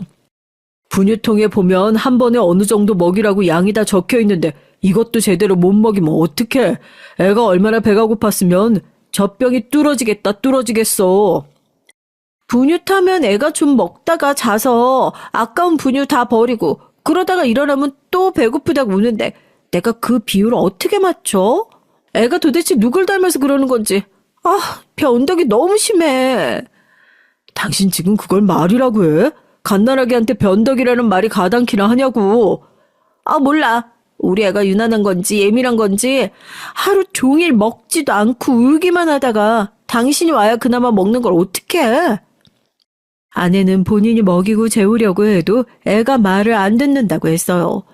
딸애가 제가 분유를 줘야 더 잘 먹고 제가 재워야 더 잘 잔다고 했습니다. 암튼 내가 주변에 물어보니까 아기 이 나기 시작하면 분유 줄이고 미움부터 조금씩 먹여야 한대. 우리 둘 다 처음 키우는 애라 너무 뭘 모르니까 공부 좀 하자. 내가 서점 가서 책 좀 사왔어. 마음 같아선 어떻게 된 엄마가 그런 것도 모르냐고 다그치고 싶었지만 애써 참았습니다. 저나 아내나 둘 다 아이를 키우는 건 처음이니 시행착오를 겪는 중이다 생각하기로 했어요. 그래서 퇴근길에 서점에서 육아 관련 책을 몇 권씩 사다가 아내에게 줬죠. 좀 보고 공부 좀 하라고요. 그런데도 아내는 나아지지 않았습니다. 하루는 제가 퇴근하고 집에 왔는데 기겁을 했어요. 아내가 자기가 먹던 초코파이 과자를 애한테 주고 있더라고요. 저 놀라서 아내에게 달려가 초코과자를 손으로 치고 딸아이를 뺏어서 안았습니다. 당신 지금 제정신이야? 아직 돌도 안 된 애한테 그런 과자를 먹이면 어떡해. 암튼 당신 너무 유난이라니까. 내가 엄마한테 물어봤는데 우리 때 이 라면 웬만한 건 다 먹었대. 이건 부드러워서 괜찮아. 이렇게 좋아하는데 얘가 좀 먹으면 어때? 아는 당시에도 70이 넘은 장모님한테 들은 소리를 했어요. 장모님이 애를 키울 때랑 지금이랑 같아. 그때야 먹을 거 하나도 귀했을 때니까 그렇지. 당신 내가 준 책 안 읽어봤어? 이제 이유식 먹는 애한테 초코 과자가 말이 되냐고. 그리고 이유식은 오늘 해서 먹이긴 먹인 거야? 아내와 대화를 나누면 나눌수록 점점 더 불신만 생겨갔습니다. 이런 여자한테 아이를 맡겨도 되는 건가 싶어서요. 아침에 만들어보긴 했는데 힘들게 해서 먹여도 애가 잘 안 먹고 그래서 그냥 잘 먹는 초코과자 하나 같이 먹이고 때우려고 했지. 아까 아침에 분유 먹어서 배는 안 고플 거야. 세상 답답해서 천불이 난다는 게 바로 이런 걸 보고 하는 말인가 봅니다. 저는 바쁜 와중에도 육아책을 잠깐 들춰봤는데 아이는 돌 전에 쌀이랑 분유, 채소, 과일 정도 아니면 다른 건 절대 먹이면 안 된다고 적혀 있더라고요. 잠깐 본 저도 아는 걸 아는 역시나 한 장도 제대로 넘겨보지 않았는지 전혀 모르더라고요. 당신 진짜 심각하다. 내가 생활비를 안 갖다 주는 것도 아니고 애 잘 키우라고 생활비도 넉넉하게 주고 책까지 사다 줬는데도 어떻게 그렇게 엉망으로 키울 수가 있어? 이럴 거면 당신 그냥 아무것도 하지 말고 다 사다가 먹여. 차라리 그게 낫겠어. 너무 화가 나서 아이를 품에 안은 채 아내에게 울분을 토해냈던 기억이 아직도 생생하네요. 별것도 아닌 걸 가지고 유나는 애 하나 있는 거 가지고도 그렇게 벌벌 떨면 앞으로 애 둘, 셋은 어떻게 키우려고 그래? 자고로 애들은 둥글둥글 막 키워야 면역력도 생기고 건강하게 크는 거야. 아는 성격이 좋은 거지, 태평한 건지 항상 애는 원래 대충대충 키우는 거라고 했어요. 본인도 8형제 중 막내인데 멀쩡하게 잘만 컸다고요. 아내와 전 여러모로 달랐습니다. 아내는 집안일이고 살림이고 할 줄도 모르면서 애 욕심은 또 많았어요. 집안에 아들은 꼭 하나 있어야 한다면서 첫째는 딸을 낳았으니 둘째는 꼭 아들이었으면 좋겠다고, 둘째를 꼭 낳겠다고 하더라고요. 혹여나 둘째도 딸이면 하나 더 낳아서 셋째까지 낳겠다고요. 하지만 제 생각은 달랐습니다. 전 자식은 딸 하나로도 충분하다고 생각했어요. 사실 제가 딸을 낳았던 시기가 나라에서 애 너무 많이 낳아서 하나만 낳아서 잘 기르자라고 운동까지 할 때였어요. 꼭 그 운동 때문은 아니었지만 전 집안에 아이가 바글바글 많은 게 좀 저와 맞지 않는다고 생각했죠. 오로로 자식만 낳아놓고 제대로 책임도 못 지는 것보다 하나만 집중해서 귀하게 잘 키우고 싶었습니다. 자식을 더 낳을 생각 없다는 제 생각을 아내에게 얘기하진 않았어요. 말하면 아내가 실망할 게 뻔하니까요. 그래서 저 나름대로는 딸 하나만 낳고 더 낳지 않겠다 마음을 먹고 있었습니다. 사실 그 마음에 확신을 가질 수밖에 없었던 게 바로 처가를 다녀올 때마다 더 확고해졌어요. 처간 8남매예요. 그것도 경제적으로 여유롭지도 않은 가난한 집에서 자식을 8이나 낳은 겁니다. 제 아내는 막내딸이었어요. 처음 결혼 허락 받으러 아내의 집에 갔을 때 사실 전 좀 놀랐어요. 당시에 아무리 못 사는 사람이 많은 시대였다고 해도 전 서울에서 태어나 그런 집에 처음 가봤거든요. 아무리 못 살아도 서울에 그렇게 낡고 오래된 집이 있는 줄은 꿈에도 몰랐습니다. 금방이라도 허물어질 것 같은 판자 건물이 살짝 기울어져서 방에 들어가면 바닥이 경사가 지어져 있었어요. 바닥에 앉으면 엉덩이가 자꾸만 아래로 내려갈 정도였고요. 아내와 다른 형제들은 제 모습을 보면서 낄낄 웃어대는데 전 전혀 웃음이 나오지 않았습니다. 어떻게 이런 집에서 10식구가 살 수 있는 건지 생각하면 생각할수록 이해가 되지 않았죠. 거기다가 장인 장모님 연세가 저희 부모님보다 훨씬 많았어요. 제일 큰 형님과 큰 처형이 저희 부모님과 나이가 비슷한 정도였죠. 막내인 아내가 형제들하고 터울이 많다는 건 진작 알고 있었는데 장인 장모님도 그렇고 아내의 형제들도 그렇고 이건 생각보다 많아도 너무 많았습니다. 더군다나 장인 장모님 외모가 연세보다 훨씬 더 나이가 들어 보였어요. 아무래도 고생을 많이 하셔서 그런 것 같더라고요. 당시에 장인어른은 택시 운전을 하고 계셨고 장모님은 식당을 전전하며 일을 하고 계셨어요. 두 분 다 지난 세월 하루도 쉬지 않고 일을 하셨다는데 이뤄낸 건 자식 8명과 다 쓰러져가는 집 한 채가 전부였죠. 그마저도 집이 허름해서 비가 오면 물 새고 눈이 오면 지붕이 가라앉았습니다. 아내의 태평한 성격은 처가 식구들의 전형적인 모습이에요. 처음 제가 처가에 인사 간 날도 장인 장모님과 다른 형제들은 저에게 허름한 집에 대해 별일 아니라는 듯 태연하게 얘기했습니다.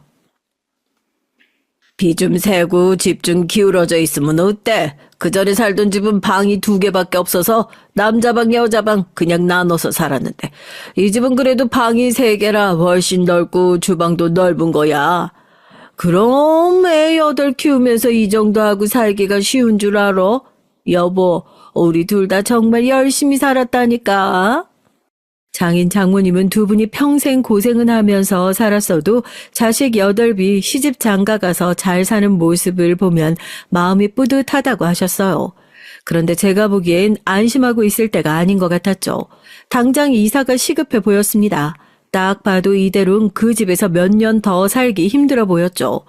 그렇다고 제가 도와드릴 수 있는 상황은 아니었지만 그렇다고 또 모른 척 손을 놓고 있을 수도 없었어요. 아내가 다른 형제들이랑 터울이 많이 지다 보니 제일 큰 형님이나 처형은 이미 자식까지 시집을 보냈습니다. 그 외에 다른 형제들도 다들 결혼해서 지방 곳곳으로 흩어져 있는 상황이었고요. 다들 이미 나이도 많고 본인들 사느라 장인 장모님께 전혀 관심이 없는 것 같더라고요. 장인 장모님의 상황이 좋지 않으니 상의라도 해보려고 해도 상의를 할 만한 사람이 없었어요. 처가 식구라고 명절이나 보면 자주 보는 거였거든요. 저도 이런 말까지 하긴 민망하지만 결혼해서 독립한 형제 중에 제대로 사는 사람 하나도 없었어요. 다들 본인과 비슷한 집안의 배우자를 만나 자식 낳고 간신히 허덕이며 사는 것 같더라고요. 그러다 보니 막내인 저와 아내가 처가에 신경을 써야 했죠. 장인 장모님도 그걸 당연하게 생각하는 것 같았고요. 그래도 내가 우리 경진이를 제일 예뻐해서 우리 경진이는 사랑 많이 받고 컸다니까. 내가 얼마나 예뻐하면 이 형편에 우리 경진이 고등학교까지 졸업시켰겠어. 그럼 우리 집안에 고등학교까지 나온 건 우리 경진이밖에 없다니까. 그때는 학비다 뭐다 아까워서 어쩌나 했는데 그래도 얼마나 다행이야. 우리 경진이가 고등학교까지 나왔으니 이렇게 대학까지 나온 번듯한 사위 보는 거잖아. 아이고, 어디 대학만 나왔어? 광고에도 나오는 유명한 회사 다니는데 이제 우리 집안 펴는 거지 뭐. 여보, 우리도 이제 고생 다 끝났다니까. 그럼요. 이 사람 워낙 성실하고 일도 잘해서 회사에서도 엄청 인정받고 있다니까요. 결혼식을 올리고 나선 장인 장모님께서 대놓고 저에게 부담을 주셨어요. 제가 대학도 나왔고 대기업에도 다니니 마치 당신들 노후까지 제가 다 책임져 줄 수 있을 것처럼 기대를 하시더라고요. 더군다나 아내는 더했습니다. 당연히 제가 장인 장모님을 도와줄 거로 생각하고요. 전 장인 장모님 앞이나 아내 앞에선 일절 티를 내지 않았지만 부담이 되긴 됐어요. 물론 우리 집이 처가만큼 힘들게 사는 집은 아니었죠. 부모님이 시골에 계시긴 하시지만 대대로 물려받은 땅도 있고 재산도 있어서 경제적으로 어렵게 살아본 적은 한 번도 없습니다. 그래서 제가 뭘 몰랐어요. 가난하다는 게 얼마나 사람을 숨막히게 하는 건지 말이죠. 결혼하고 딸아이를 낳을 때까진 저도 바쁘고 정신없어서 뭘 몰랐는데 딸아이가 조금 크기 시작하니 이상한 점이 하나 둘 보이기 시작하더군요. 그 순간 전 여자친구 아버지께서 저에게 했던 말이 무슨 말인지 이해가 되더라고요. 사람은 끼리끼리 만나야 한다는 말이죠. 저와 아내 정도면 평범한 집안의 사람들이라고 생각했는데 아니었어요. 저 정도로 평범한 가정에서 큰 사람도 아내 정도로 돈에 무지하고 허덕이는 사람들을 보니 한심하고 이해가 되지 않을 때가 많더라고요. 그랬으니 준재벌 집안인 전 여자친구 아버님께서 보시기에 제가 얼마나 부족해 보였겠어요. 그때 다시 한번 제가 처한 상황에 대해 돌이켜보게 됐습니다. 그러던 어느 날이었어요. 제가 결혼하고 얼마 되지 않았을 때였는데 장인 장모님께서 제 예상대로 집이 너무 낡아 이사를 해야 한다고 하셨습니다. 전 집을 팔려고 내놓으신지도 몰랐는데 이미 집이 팔렸다고 하더라고요. 그때도 전 조금 당황스러웠어요. 장인 장모님께서 너무 당연하게 저에게 얘기를 하시더라고요. 아니 명색이 우리 집도 주택인데 어떻게 팔아도 다른 집 월세만도 못해. 이 돈으로는 서울 어디 가도 방 하나 못 구하겠네. 전 그럴 줄 알고 있었습니다.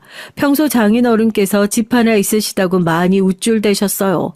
아무리 오래되고 낡았어도 단독으로 쓰던 주택이라 팔면 꽤 나올 거라고 하셨어요. 그런데 전 전혀 그렇게 생각하지 않았습니다. 처가가 터가 안 좋아도 너무 안 좋아요.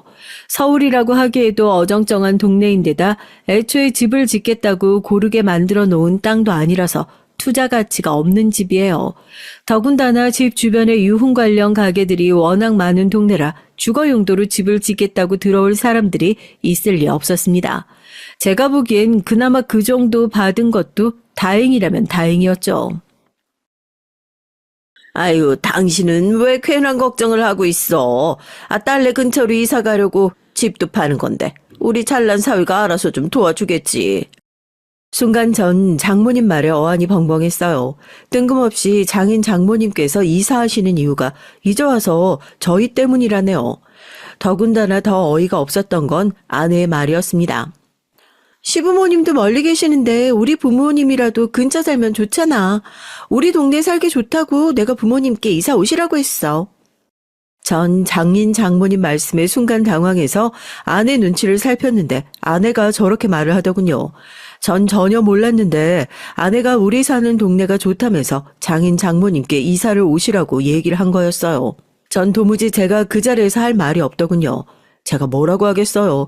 마음속으론 장인 장모님 왜 우리 집 근처로 이사를 오셔야 하는지 모르겠다고 하고 싶은 마음이 굴뚝 같았지만 입 밖으로 도무지 낼 수가 없었습니다.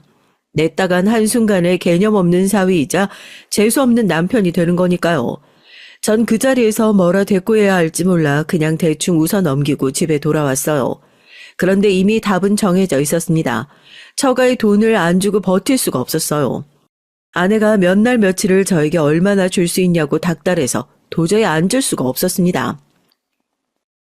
당신은 엄마 면전에서 우리 사위가 도와주겠지라고 얘기하시는데 어쩜 그렇게 앞에서 한마디도 안 할 수가 있어? 당신이 그렇게 가만히 있으면 우리 엄마가 얼마나 민망했겠어? 돈이 없는 것도 아니고 있으면서 가족끼리 치사하게 왜 이래? 돈에 관해선 저도 이상한 게 아내의 말을 듣다 보면 아내의 말이 맞는 것 같았습니다. 저와 아내가 잘 살겠다고 모아둔 돈이긴 했지만 지금 당장 우리에게 급하게 필요한 돈을 아니니 어쩌면 장인 장모님을 도와주는 게 맞을지도 모르겠다는 생각이 들었죠. 얼마 뒤 장인 장모님은 우리 집 주변으로 이사를 오셨어요. 그리고 제가 모아뒀던 돈 2천만 원을 장인어른께 고스란히 드렸습니다. 어쩔 수 없었던 게 이미 집은 팔린 상태였고 그 전에 살던 집을 판 돈으로 이사하려고 해도 웬만한 집을 살 수가 없었어요. 당장 살 집을 구해야 하는데 돈이 부족하다고 하시니 저도 안 드릴 수가 없었습니다. 그때까진 돈이 좀 아까워도 티를 낼 수가 없었죠. 자식으로서 그 정도 해드리는 건 당연하다고 생각했습니다. 그런데 이게 살다 보니까 그렇지가 않더군요. 저에게 자식이 생기니 더했어요. 이젠 저희 부부에게도 책임져야 할 자식이 생겼으니 전처럼 부모님만 챙겨서는 안 된다고 생각했습니다. 그래서 저도 아내에게 은근슬쩍 얘기를 했죠. 우리한테도 아이가 생겼으니 이제 큰 집으로 이사 가려면 슬슬 돈을 모아야 하고 비상금도 좀 만들어 놔야 돼. 그러니까 전부 다 알뜰하게 살아야지. 아내가 워낙 손이 커요. 주변에 돈도 잘 쓰고 주변 사람들도 잘 챙기는 편이라 씀씀이가 큽니다. 그러다 보니 제가 아내에게 신신당부했죠. 이제 우리도 허리띠를 졸라매야 할 때라고요. 생활비라고 꼴랑 쥐꼬리만큼 주면서 아끼긴 뭘 아껴? 좀 더 주면서 모으라고 하던가. 아내는 생활비를 올려달라고 졸랐어요. 그래서 제가 받는 월급에서 제가 쓸 용돈만 빼고 몽땅 다 아내에게 줬습니다. 저의 아내를 믿으니까요. 아내가 좀 철이 없어도 가족을 위한 일인데 당연히 알아서 잘할 줄 알았습니다. 그런데 아내는 딸아이가 커도 별반 다르지 않았어요. 애가 학교에 다닐 만큼 컸는데도 여전히 밥도 할 줄 모르고 집안일도 나 몰라라 했습니다. 더군다나 애가 좀 컸다고 싸돌아다니기도 엄청 싸돌아다녔어요. 아내에게 어디 갔냐고 제가 물을 때마다 아내는 처가에 있다고 했습니다. 제가 출근한 동안 아내가 딸을 데리고 처가에 자주 가는 건 알고 있었는데 주말에도 시도 때도 없이 자꾸만 친정에 가더라고요. 어느 정도였냐면 주말이면 딸애까지 저에게 맡기고 밥만 주곤 아침이면 집을 나가서 밤이 되어야 들어왔어요. 아내는 아침에 일어나서 대충 상에 반찬 몇 개 꺼내놓고 친정에 간다고 나갔습니다. 그러고 점심때쯤 들어와 대충 또 상을 차려놓고 또 나갔어요. 그래놓고 밤 10시, 11시가 되어서야 집에 들어오곤 했습니다. 처음엔 저도 그러려니 했죠. 딴 데 가는 것도 아니고 친정에 가는 건데 남편인 제가 일일이 잔소리할 필요 있나요? 아내도 평일엔 내내 딸하고만 시간을 보내니 주말만큼은 편하게 쉬다 와라 했어요. 그러던 어느 날이었습니다. 장인어른 생신이라 저도 딸아이와 주말에 함께 처가에 갔죠. 그런데 처가에 들어가자마자 전 놀랐습니다. 오랜만에 처가가 싹 달라져 있더라고요. 분명 이사할 때 바꿨던 가전제품이랑 가구가 싹 다 달라져 있었어요. 냉장고랑 텔레비전 같은 건 심지어 다 최신 제품이었고요.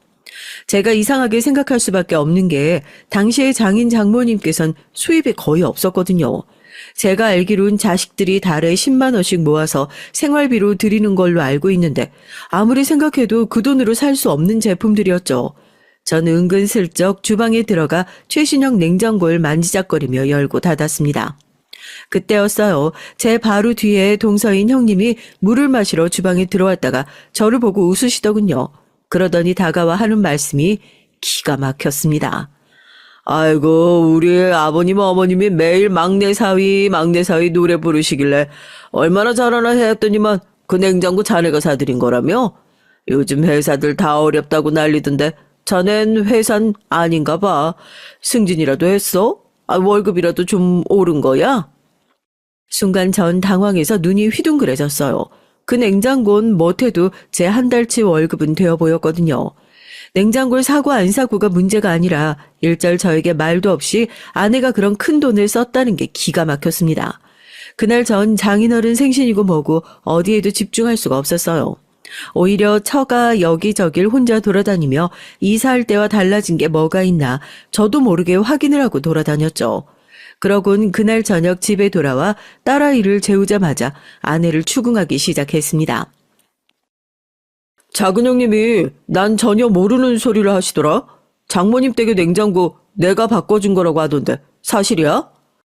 전 단도직입적으로 아내에게 물었죠. 제 말에 아내가 괜히 우왕좌왕하더니 이내 뻔뻔하게 나오더라고요. 아우 또 시작이다. 그 냉장고 그거 몇 푼이나 한다고 그래? 엄마가 전에 쓰던 냉장고 너무 작고 오래돼서 김치가 자고 쉰다고 그러는데 딸이 어떻게 그냥 있어. 언니도 오빠도 아무도 사줄 생각을 안 하길래 그냥 내가 바꿔드렸어. 아내는 또 절 치사하고 쪼잔한 남자로 만들기 시작했어요.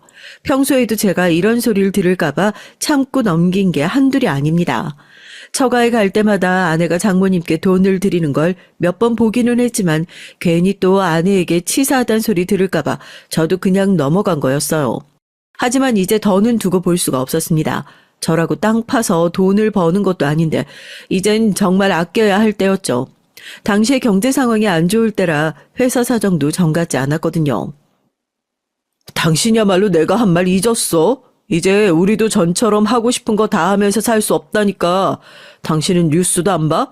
요즘 희망퇴직에 뭐해 회사도 말 많아서 나도 나름 힘들어. 언제 잘릴 줄 모른다고. 제가 화가 나서 언성을 높이는데도 아내는 전혀 신경을 쓰지 않았어요. 자기 할 일만 하고 있었어요. 그 모습을 보는데 정말 저도 모르게 혈압이 바짝 오르더군요. 전 참을 수가 없이 화가 나서 아내에게 지금까지 저축한 돈이 얼마인지 통장을 가져와 보라고 했습니다. 그 순간 제 말에 아내가 갑자기 눈을 번쩍이며 미간을 잔뜩 구기더라고요. 그러더니 한다는 소리가 저축은 무슨 저축이냐고 했어요. 그깟 월급 얼마나 된다고 저축을 해. 애하고 셋이 살기도 빠듯한데. 말도 안 되는 소리였습니다. 그 나이에 전 빚도 없이 우리 집도 가지고 있었고 자가용까지 있었습니다. 물론 시골에 계신 부모님께 장남이라고 많이 도와주신 거지만 어찌 됐든 빚 하나 없이 애만 키우면 되는데 제 월급이 부족하다는 말은 말이 되지 않았어요. 전 그 순간 망했구나 싶었습니다. 제가 아내를 믿는 게 아니었는데 제 잘못이다 싶었죠. 전 최대한 마음 다잡고 아내에게 다시 한번 좋게 통장을 가지고 오라고 했어요. 그러자 아내가 쭈뼛거리며 통장을 가지고 왔습니다. 전 다시 한번 충격에 휩싸였습니다. 아내 말이 사실이었어요. 지난 몇 년 동안 제가 가져다 준 월급은 하나도 남아있지 않았죠. 아내는 정말 10원 한 푼 모으지 않고 몽땅 다 써버렸더라고요. 전 너무 화가 나다 못해 눈물이 울컥했어요. 내가 지난 몇 년 동안 뼈 빠지게 일한 게 도대체 다 어디로 간 건가 싶어서요. 이게 다 뭐야? 생활비 통장에서 100만 원, 200만 원씩 나간 거 이거 다 뭐냐고. 이 큰돈을 도대체 어디다가 쓴 거야. 아무래도 이해가 되지 않아 통장에서 빠져나간 내용을 유심히 찾아봤는데 아무래도 이해가 안 되는 목록이 많았어요. 제 말에 우물거리던 아는 그제야 실토를 하더군요. 글쎄 처가에 필요한 것들이 있어서 사들이다 보니 자신도 모르게 큰돈을 좀 썼다네요. 전 듣다 기가 막혀서 한숨이 절로 튀어나왔습니다. 제가 바보였어요. 그동안 장인 장모님 댁에 갈 때마다 새로 생긴 최신형 가전제품들이 다 제 돈으로 아내가 사들인 거였죠. 그뿐만이 아닙니다. 알고 보니 다른 형제들과 한 달에 10만 원씩 모아서 드린다던 생활비를 아내는 달에 50씩 처가에 드리고 있었더라고요. 언니나 오빠들도 말은 10만 원씩 드리겠다고 하더니만 본인들 돈 없다고 힘들 땐 도저히 못 보내겠다고 하는 걸 그럼 어떡해? 엄마 아빠 돈 없어서 장도 못 보는 걸 가만히 둬? 나라도 메꿔 드려야지. 아내는 말도 안 되는 소리를 잘도 해댔습니다. 우리도 생활비가 빠듯한데 50만 원이 도대체 웬 말이에요. 그때였어요. 지금 울고 싶은 건 난데 아내가 갑자기 바닥에 주저앉더니 펑펑 눈물을 쏟았습니다. 그러더니 한다는 말이 가관이었죠. 나도 그러고 싶어서 그런 줄 알아? 당신 내 맘 몰라. 가난한 부모 자식으로 살다 보면 어쩔 수 없이 도와드려야 하는 일이 비일비재하다고. 아내는 제가 뭐라고 할까봐 선수를 쳤습니다. 본인이 먼저 울어버리면 제가 그냥 넘어갈 줄 알았는지 울음을 그칠 생각을 안 하더군요. 저는 절로 한숨이 튀어나왔죠. 도와드리는 것도 좋지만 우리가 살 국리를 해가면서 도와드려야지. 처가 힘들다고 다 도와드리면 우린 뭐 가지고 자식 키우면서 살 거야? 제 말에 아내는 아무 소리도 내지 않고 가만히 있었습니다. 본인이 잘못한 건 아는지 할 말이 없다고 하더라고요. 생활비도 못 모으고 친정을 도왔다는 이유로 제가 이혼한 거 아닙니다. 아내 말대로 처가가 가난한 게 아내 잘못도 아니고 아내 나름대로는 본인 부모님 일이다 보니 마음이 쓰여서 어쩔 수 없었다고 생각해요. 그래서 그날도 아내와 약속을 했죠. 당신 마음 모르는 거 아니지만 앞으로는 처가에 일 생기면 나랑 무조건 상의하고 결정해. 당신 마음대로 결정해서 나 모르는 일 만들지 말고. 마음 같아선 다시 처가에 돈 갖다 주지 말라고 소리를 지르고 싶었지만 저도 나름 배운 사람이니 그렇게 몰상식하게 굴고 싶지 않았어요. 제가 이 정도만 말해도 아내가 알아들을 거라고 여겼죠. 그리고 아내에게 맡기던 월급도 다시 제가 가지고 왔습니다. 아내에겐 전처럼 생활비만 주기로 했고요. 아내는 갑자기 그러는 게 어디냐고 투덜거렸지만 전 더는 아내를 믿을 수가 없었습니다. 그래서 아내에게 혹여나 친정에 급한 일이 생기면 그땐 저에게 얘기하라고 했죠. 제가 그 정도로 말을 했으니 아내도 당연히 제 말을 알아들을 줄 알았어요. 그런데 제 착각이더군요. 아내는 말이 통할 만한 사람이 아니었어요. 애초에 저나 딸아이보다 본인 자존심이나 친정이 훨씬 더 중요한 사람이었죠. 그 이후엔 특별히 돈 문제를 일으키지 않아서 제 말귀를 알아들었나 보다 했는데 알고 보니 이 여자가 더 큰 사고를 치고 있었더군요. 딸아이가 고등학교 때 일입니다. 제가 출근해서 회사에서 일을 하고 있는데 딸아이가 울면서 전화가 왔어요. 집안에 웬 아줌마 아저씨들이 찾아와서 깽판을 치고 엄마를 찾는데요. 전 너무 놀라서 회사에 얘기하고 급하게 중간에 집으로 달려왔죠. 그런데 딸 말대로 정말 웬 사람들이 집에 몰려와서 아내를 찾더군요. 이년 어디 갔어? 내 돈 불려준다고 자신만만하게 얘기하더니만 남의 돈 다 날려먹고 이년 어디로 도망갔냐고. 제 딸아이가 있는 앞에서 아내 이름을 부르며 욕지거리를 뱉어내던 사람들은 다름 아닌 아내에게 돈을 맡겼답니다. 전 처음 듣는 얘기에 기가 막혀서 이게 다 무슨 일인가 싶었어요. 저는 놀란 딸이 걱정돼서 우선 딸을 방에 들어가 있으라고 하고 사람들부터 진정을 시켰어요. 그리고 어떻게 된 일인지 차분하게 물었죠. 그런데 듣고 보니 전 경악을 금치 못했습니다. 글쎄 아내가 저도 모르게 다단계를 했더라고요. 무슨 건강식품이랑 화장품을 파는 전시장에 왔다 갔다 하면서 사람들을 모아 회원가입을 시키고 돈을 받고 파는 것도 모자라 그 사람들한테 큰 돈을 받아 회사에 투자하게 해주겠다고 했나 봐요. 그런데 최근에 그 회사 대표가 회원들 돈을 갖고 해외로 도망갔나 보더라고요. 우리 집까지 찾아온 빚쟁이들이 아내에게 줬다는 돈이 몇 천만 원에 달했습니다. 전 기가 막혀서 말문이 턱하고 막혔죠. 집에서 애나 잘 키우라고 했더니만 혼자 나가서 쓸데없는 짓거리를 하고 다녔더라고요. 그러던 중 빚쟁이들 입에서 아내 말고도 익숙한 이름 하나가 튀어나왔죠. 바로 아내 바로 위의 언니 처영 이름이었습니다. 그제야 아기가 맞아 떨어졌어요. 전부터 처영이 강남 어디를 왔다 갔다 하면서 화장품 방문 판매를 한다는 얘기를 얼핏 들은 적이 있었는데 아내가 또 처영한테 넘어가 도와줬나 보더라고요. 역시 제 예상이 맞았습니다. 그날 저녁 아내가 집에 들어오자마자 전 아내를 쏘아붙였어요. 아내는 본인이 저지른 일보다 제가 알았다는 것에 더 놀라면서 어떻게 알았냐고 오히려 되물었죠. 전 기가 막혔습니다. 제가 어쩌다 세상에 이런 여자랑 결혼을 하게 된 건지 모르겠어요. 전 너무 답답해서 머리가 터져버릴 지경이었는데 그 와중에 아내는 제가 생활비를 너무 쥐꼬리만큼 줘서 그런 거라고 핑계를 대더라고요. 그러길래 당신이 날 좀 믿고 돈 좀 줬으면 내가 그런 짓까지 했겠어? 나도 살기 힘드니까 그런 짓까지 한 거 아니야. 팔자 좋은 소리하고 앉았네. 집에서 펑펑 놀면서 남편이 벌어다 주는 돈으로 노는 여자가 살기 힘들긴 뭐가 힘들어? 으이그 쪼잔한 인간 하는 소리 봐라. 당신이 친정에 돈 조금만 쓰면 눈치 주고 못 쓰게 하니까 내가 나라도 벌어보려고 그런 거잖아. 그 순간에 전 깨달았습니다. 아, 내가 잘못 생각했구나. 몇 년 전 아내가 돈 가지고 헛짓을 했을 때 진작에 헤어졌어야 했는데 제가 괜한 기대를 한 거였어요. 그때 참고 넘어가는 바람에 제가 하다 이런 꼴까지 보는 거였습니다. 딸아이를 생각해서라도 참고 살아야 한다는 걸 머리로는 알고 있었지만 도저히 제 마음이 동하지 않았어요. 제가 처가에 돈을 쓰는 걸 아까워한다고 쪼잔하다는 소리를 하는데 도저히 정이 떨어져서 단 하루도 같이 살 수가 없을 것 같더라고요. 당시에 달에 처가에 들어가는 돈만 100만 원 가까이 됐습니다.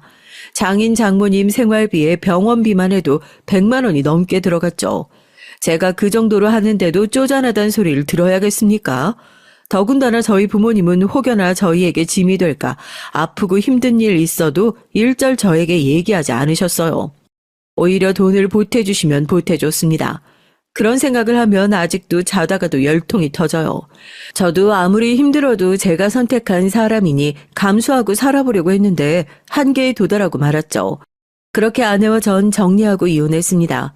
이혼할 땐 처음 말씀드린 대로 아내의 빚을 제가 다 갚아주는 조건으로 딸을 데리고 와서 제가 키웠어요. 처가와 가까운 동네에 사는 것도 너무 싫어서 이혼과 동시에 살던 집을 팔고 이사를 했습니다. 그 이후 전 혼자 힘으로 악착같이 딸아이를 키우며 살았죠. 제가 양육권을 가지고 왔어도 제 딸의 어머니인 아내가 보고 싶을 땐 언제든 딸을 만날 수 있게 해주겠다고 했어요. 그런데도 아내는 딸에게 연락하지도 않았습니다. 애 생일 때도 전화 한 통 안 했어요. 이혼하고 한 번씩 이혼을 한 게 잘한 일인가 생각이 많아지는 날도 있었지만 아내가 하는 짓을 보면 역시 잘했다 싶었습니다. 남자 혼자 딸을 키운다는 게 쉬운 일은 아니었지만 그래도 저와 딸은 씩씩하게 행복하게 살았죠. 딸은 본인이 원하던 음대에 입학해 고등학교 음악 선생님이 됐어요. 그리고 대학 때 선배의 소개로 만난 남자와 결혼도 했습니다. 딸이 결혼하는 날 사위에게 딸의 손을 건네는데 전 눈물이 앞을 가려 아주 혼이 났어요. 남들이 보기엔 아버지가 주책이라고 할 수 있지만 그 정도로 감격스러웠습니다. 사위와 딸이 행복하게만 살아주면 더할 행복이 없을 것만 같았죠. 그런데 하늘도 무심하시지 제 인생도 그 모양으로 살게 하셨으면 제 딸만큼은 조금 더 행복하게 살도록 해주셔도 좋을걸. 제 딸 인생마저 뒤흔들어 놓으셨더라고요. 어느 날이었습니다. 집에 와서 혼자 저녁을 먹고 있는데 딸애에게 연락이 왔더라고요. 전 반가운 마음에 신이 나서 밝게 받았는데 딸애가 울면서 전화가 왔더라고요. 아빠, 나 어떡해? 전 순간 하늘이 무너지는 것 같았습니다. 아내처럼 제멋대로인 여자랑 살다 보니 딸내미도 웬만해선 큰일에 놀라거나 눈물이 많은 아이는 아니었어요. 피아노 전공이었는데 어릴 때부터 큰 무대에 오르는 대회에 나가도 눈 하나 깜짝 안 하던 아이였죠. 그런 아이가 이 정도로 격하게 우는데 가슴이 철렁하더군요. 전 너무 놀라서 그 길로 딸네 집으로 갔어요. 그리고 무슨 일인지 물었습니다. 이 인간 하는 짓이 이상해서 뒤 좀 캐봤더니 결혼 전부터 나 말고도 따로 만나던 년이 있더라고. 딸아이의 말은 충격적이었어요. 사위놈이 바람을 피우고 있다네요. 상간녀는 사위랑 같은 회사 동료라더군요. 더군다나 딸아이가 알기론 사위랑 바람을 피우는 상간녀도 유부녀인 것 같은데 딸아이는 그게 더 미쳐버릴 것 같답니다. 딸아이는 지금 당장 이혼하겠다고 말했어요. 당연히 이혼해야지. 근데 이대로는 안 돼. 그 연놈 내가 개망신살 뻗치게 해주고 그러고 나서 이혼을 해도 하지. 전 그런 개자식 때문에 울 필요 없다고 배신감에 치를 떠는 딸을 애써 위로했어요. 그리고 확실한 증거를 찾을 때까지 딸에게 티를 내지 말라고 했죠. 그리고 며칠 뒤 전 사위놈과 상간녀가 다니고 있는 회사를 알아내 찾아갔습니다. 그리고 준비한 피켓을 들고 회사 로비에서 소리를 쳤어요. 땡땡 기업 땡땡땡 과장과 땡땡땡 대리를 고발합니다. 제가 고용한 심부름센터에서 받아낸 사위놈과 상간녀가 모텔로 들어가는 사진을 피켓에 붙여 전 연신 소리를 질렀죠. 그러자 회사 안으로 들어가던 사람들이 모두 다 수군거리며 들어갔어요. 그런 인간들이 제가 이런다고 반성하지 않을 건 저도 잘 알고 있습니다. 하지만 제가 원하는 건 단 한 가지였어요. 그 연놈이 다시는 얼굴 들고 못 다니게 하고 싶었어요. 여러분, 제 모습을 사진으로 찍어서 여기저기 다 퍼뜨려 주십시오. 그래서 제 사위놈이 다시는 얼굴 못 들고 다니도록 해주세요. 저는 사람들이 많이 모여들면 들수록 더 큰 소리로 외쳤습니다. 그때였어요. 말도 안 되는 일이 벌어졌습니다. 어머, 혹시 철수 아니니? 결국은 이렇게 만나네. 상상도 해본 적 없는 일이었습니다. 나의 첫사랑 정숙일 이런 식으로 만나게 될 줄은 꿈에도 몰랐죠. 전 너무 당황해서 그대로 들고 있던 피켓을 등 뒤로 숨겼어요. 전 민망해서 고개를 푹 숙였죠. 그러자 정숙이가 제 곁으로 다가왔습니다. 그러곤 무슨 일이냐고 다정한 목소리로 물었어요. 첫사랑 정숙인 여전했습니다. 외모도 그 특유의 온화한 분위기도 그대로였어요. 그때였죠. 경비원들이 달려오더니 제 앞을 가로막고 섰습니다. 대표님 죄송합니다. 저희가 바로 내쫓을게요. 대표님? 정숙이 네가 이 회사 대표였어? 놀라움의 연속이었어요. 제 사위가 다니던 회사 대표가 글쎄 정숙이었더라고요. 아니에요. 제가 아는 분이니 신경 쓰지 말고 다들 볼일 보세요. 철수야, 나랑 내 방 가서 커피나 한잔 할래? 정숙이는 어쩜 하나도 늙지 않았더군요. 주름 하나 없이 고운 얼굴로 웃어 보이며 저에게 자신의 방으로 가자고 했어요. 그날 전 대표실이라고 적힌 정숙이의 방에서 한참 얘기를 나누다 돌아왔습니다. 그동안 어떻게 지냈는지 안부를 물을 새도 없이 정숙이는 제가 들고 있던 피켓에 대해서 궁금해했어요. 전 부끄러움을 무릅쓰고 그대로 정숙이에게 다 얘기를 했습니다. 정숙이는 내 얘기를 듣는 내내 미간을 구기며 어떻게 그런 일이 있을 수 있냐고 함께 화를 내줬어요. 그러곤 곧장 걱정하지 말라고 본인이 도와주겠다고 했습니다. 전 첫사랑에게 그런 부탁까지 하고 싶지 않아 괜찮다고 내가 알아서 할 수 있다고 했죠. 그러자 정숙이가 하는 말이 놀라웠어요. 철수야, 내가 그동안 네 생각 얼마나 많이 한 줄 알아? 10년 전에 아버지께서 돌아가시면서 나한테 미안하다고 그때 너랑 헤어지게 한 게 평생 후회된다고 나한테 사과하고 가셨어. 왜 말 안 했어? 아버지가 우리 헤어지라고 그랬다고. 내가 너한테 미안해서 얼마나 힘들었는 줄 알아? 정숙이는 원망스러운 목소리로 얘기하면서도 저에게 미안하다며 눈물이 그렁그렁한 얼굴로 절 올려다 봤어요. 그러니까 이 일 내가 도와주게 해줘. 그러고 싶어. 저와 헤어지고 나서 정숙이도 곧장 약혼자와 결혼했대요. 하지만 도저히 맞지 않아 결혼하고 3년도 살지 못하고 이혼했답니다. 자식도 없이 말이죠. 정숙이는 그 이후 줄곧 혼자 살았대요. 아버지가 하시던 사업을 물려받아 죽어라 일만 하면서 살았답니다. 그날 이후 정숙이 덕분에 사위농가 상간녀는 참교육을 당했어요. 아빠, 도대체 어떻게 한 거야? 그 연놈들 둘 다 회사에서 잘렸대. 그것도 회사 공고에 대문짝만하게 적혔다던데? 사위농가 상간녀의 이름이 회사 게시판 안에 대문짝만하게 적혔답니다. 사직 사유 풍기문란으로 인한 권고 사직이라고 적혀 있었다네요. 그 일로 상간녀도 남편에게 이혼당하고 그대로 쫓겨났답니다. 사위도 마찬가지예요. 정숙이가 유명한 로펌 변호사까지 소개해줘서 사위농과 상간녀를 고소해서 위자료까지 받고 이혼했습니다. 정말 인생이라는 게 참 모르겠어요. 60 가까이 살았지만 돌고 돌아 첫사랑을 다시 만난다는 게 흔하지 않은 일이니까요. 전 이혼한 딸과 다시 살림을 합쳐 함께 살고 있습니다. 그리고 주말마다 정숙이를 만나고 있어요. 젊은 애들처럼 사귀네 뭐네 하는 건 아직 아니지만 소소하게 영화도 같이 보고 등산도 같이 다니곤 해요. 저도 이런 말 하는 게 나쁘끄럽긴 하지만 어쩐지 이제야 좀 진짜 인생을 사는 것 같다는 느낌이 들어요. 다 늙어서 이런 소리 하는 게 저도 웃기지만 진심입니다. 앞으로 또 제 인생이 어떤 방향으로 흘러갈지 모르겠지만 이젠 그냥 흘러가는 대로 살아보려고 해요.